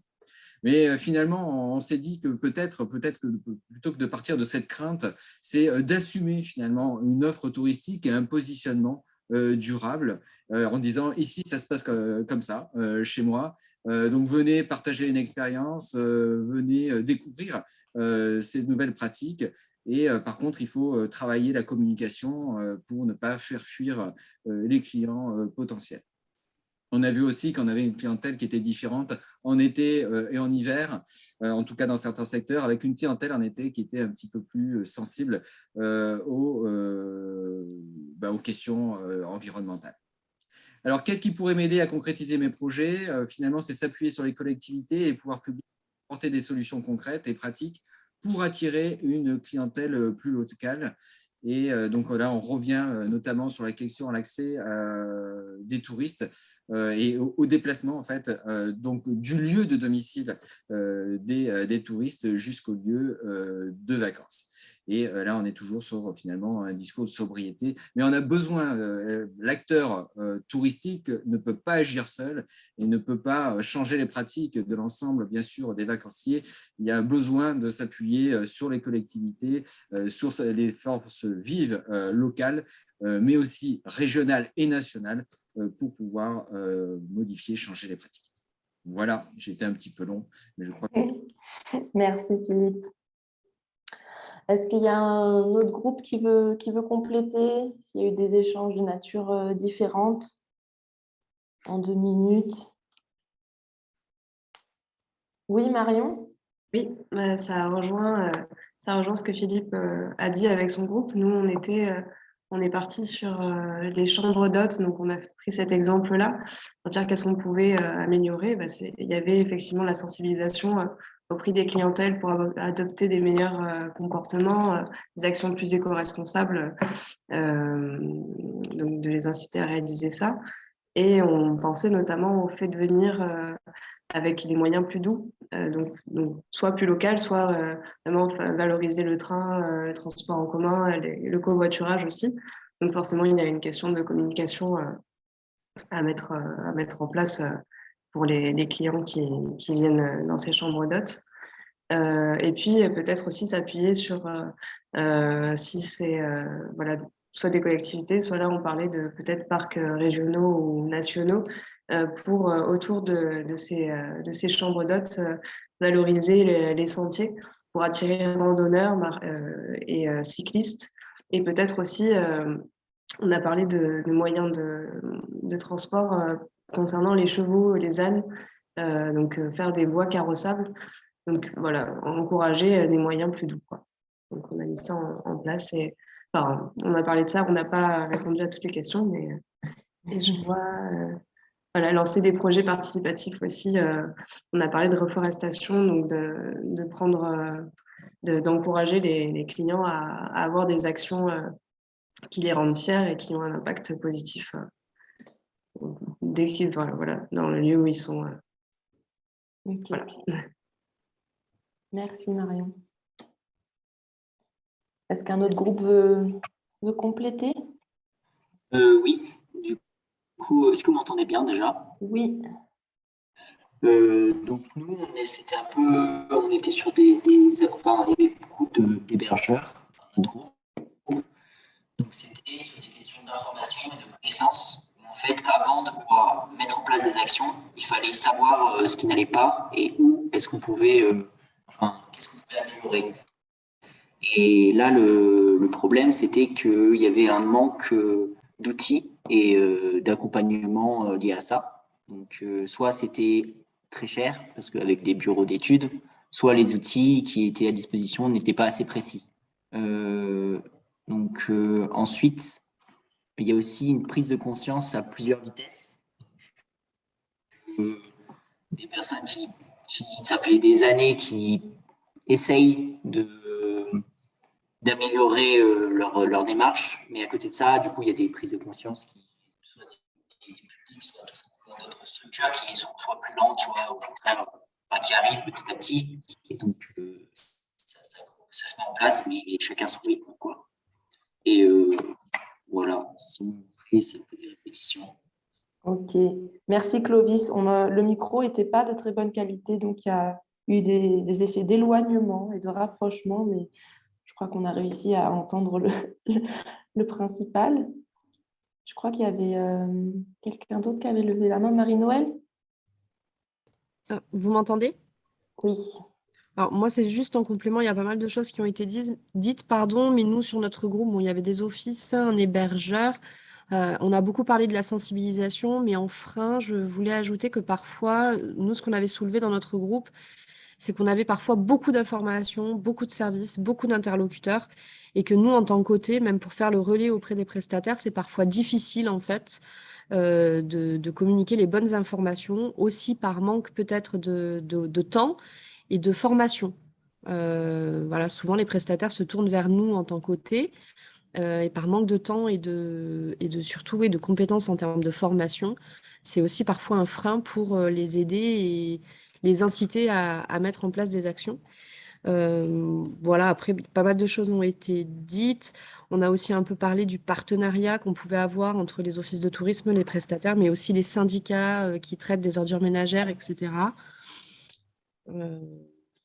Voilà. Après, tout ce qu'on a évoqué a plus ou moins été dit auparavant. Ok. Et on a beaucoup parlé de la mobilité. Oui. Voilà, un gros souci de mobilité, surtout sur des territoires ruraux où on souhaite développer au maximum l'écotourisme. On rencontre très fréquemment un souci de mobilité.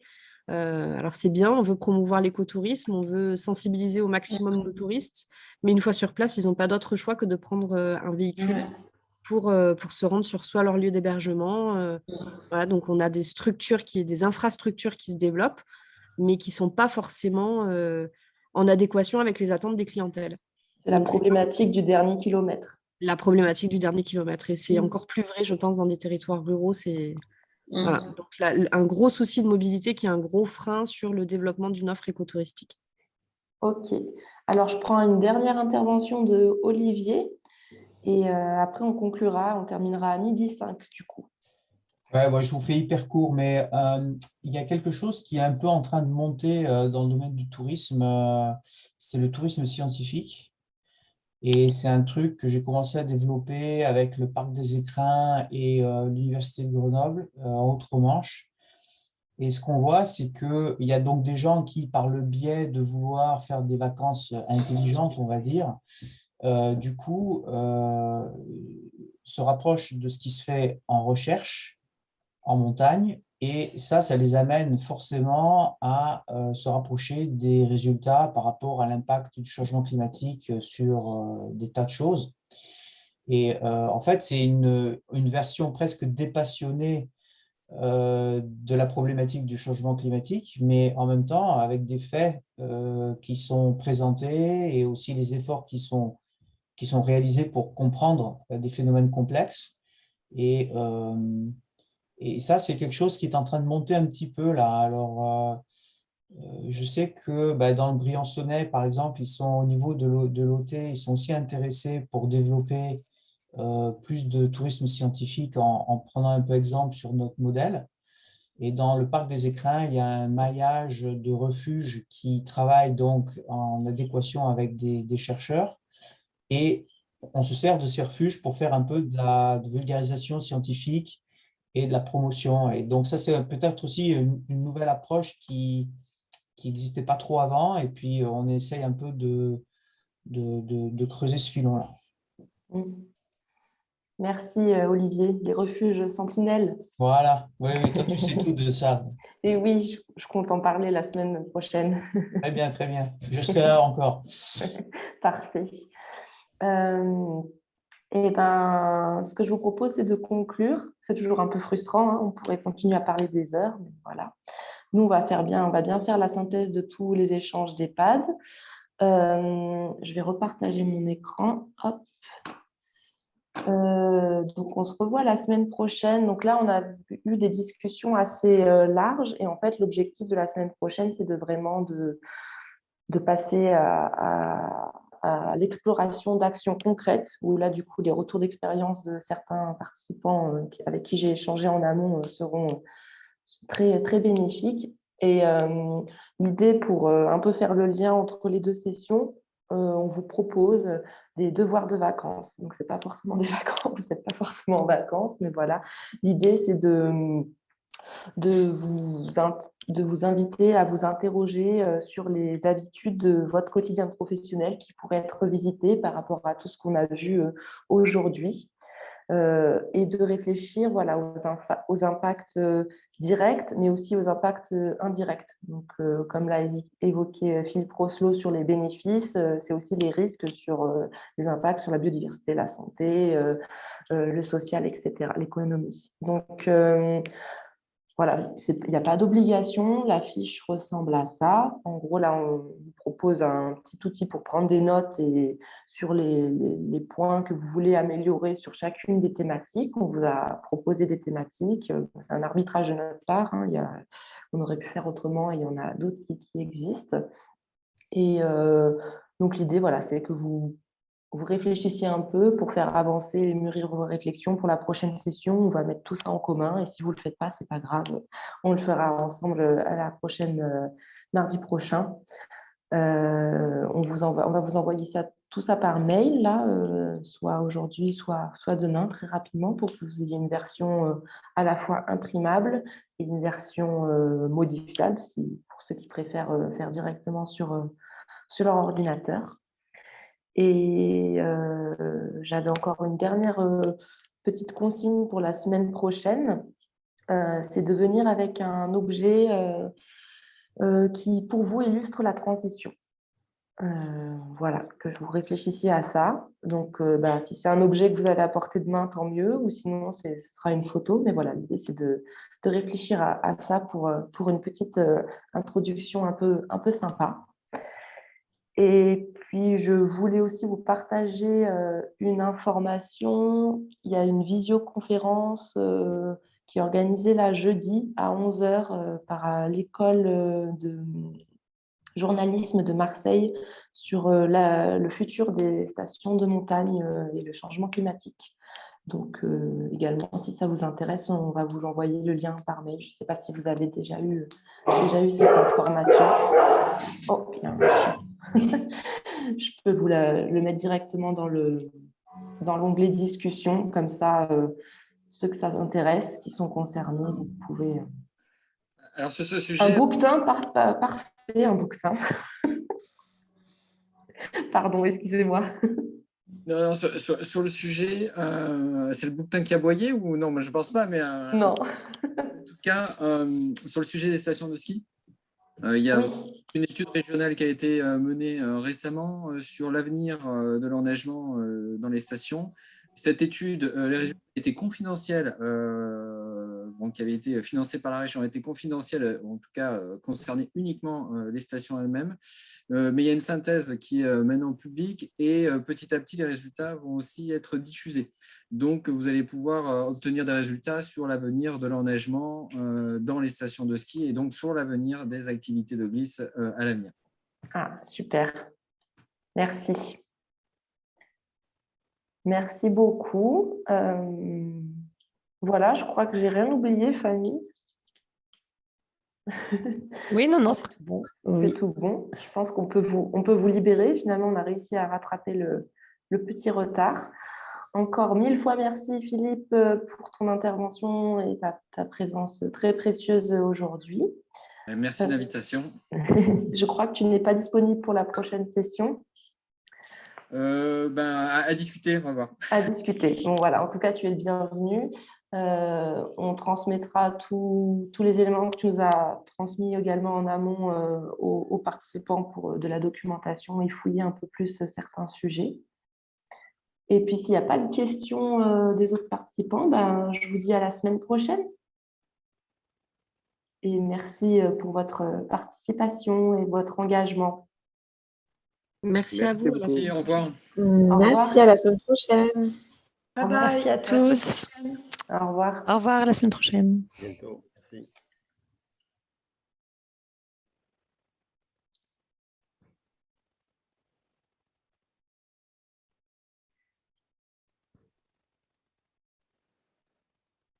Je n'ai pas reprécisé que c'était la même heure la semaine prochaine. Mais bon.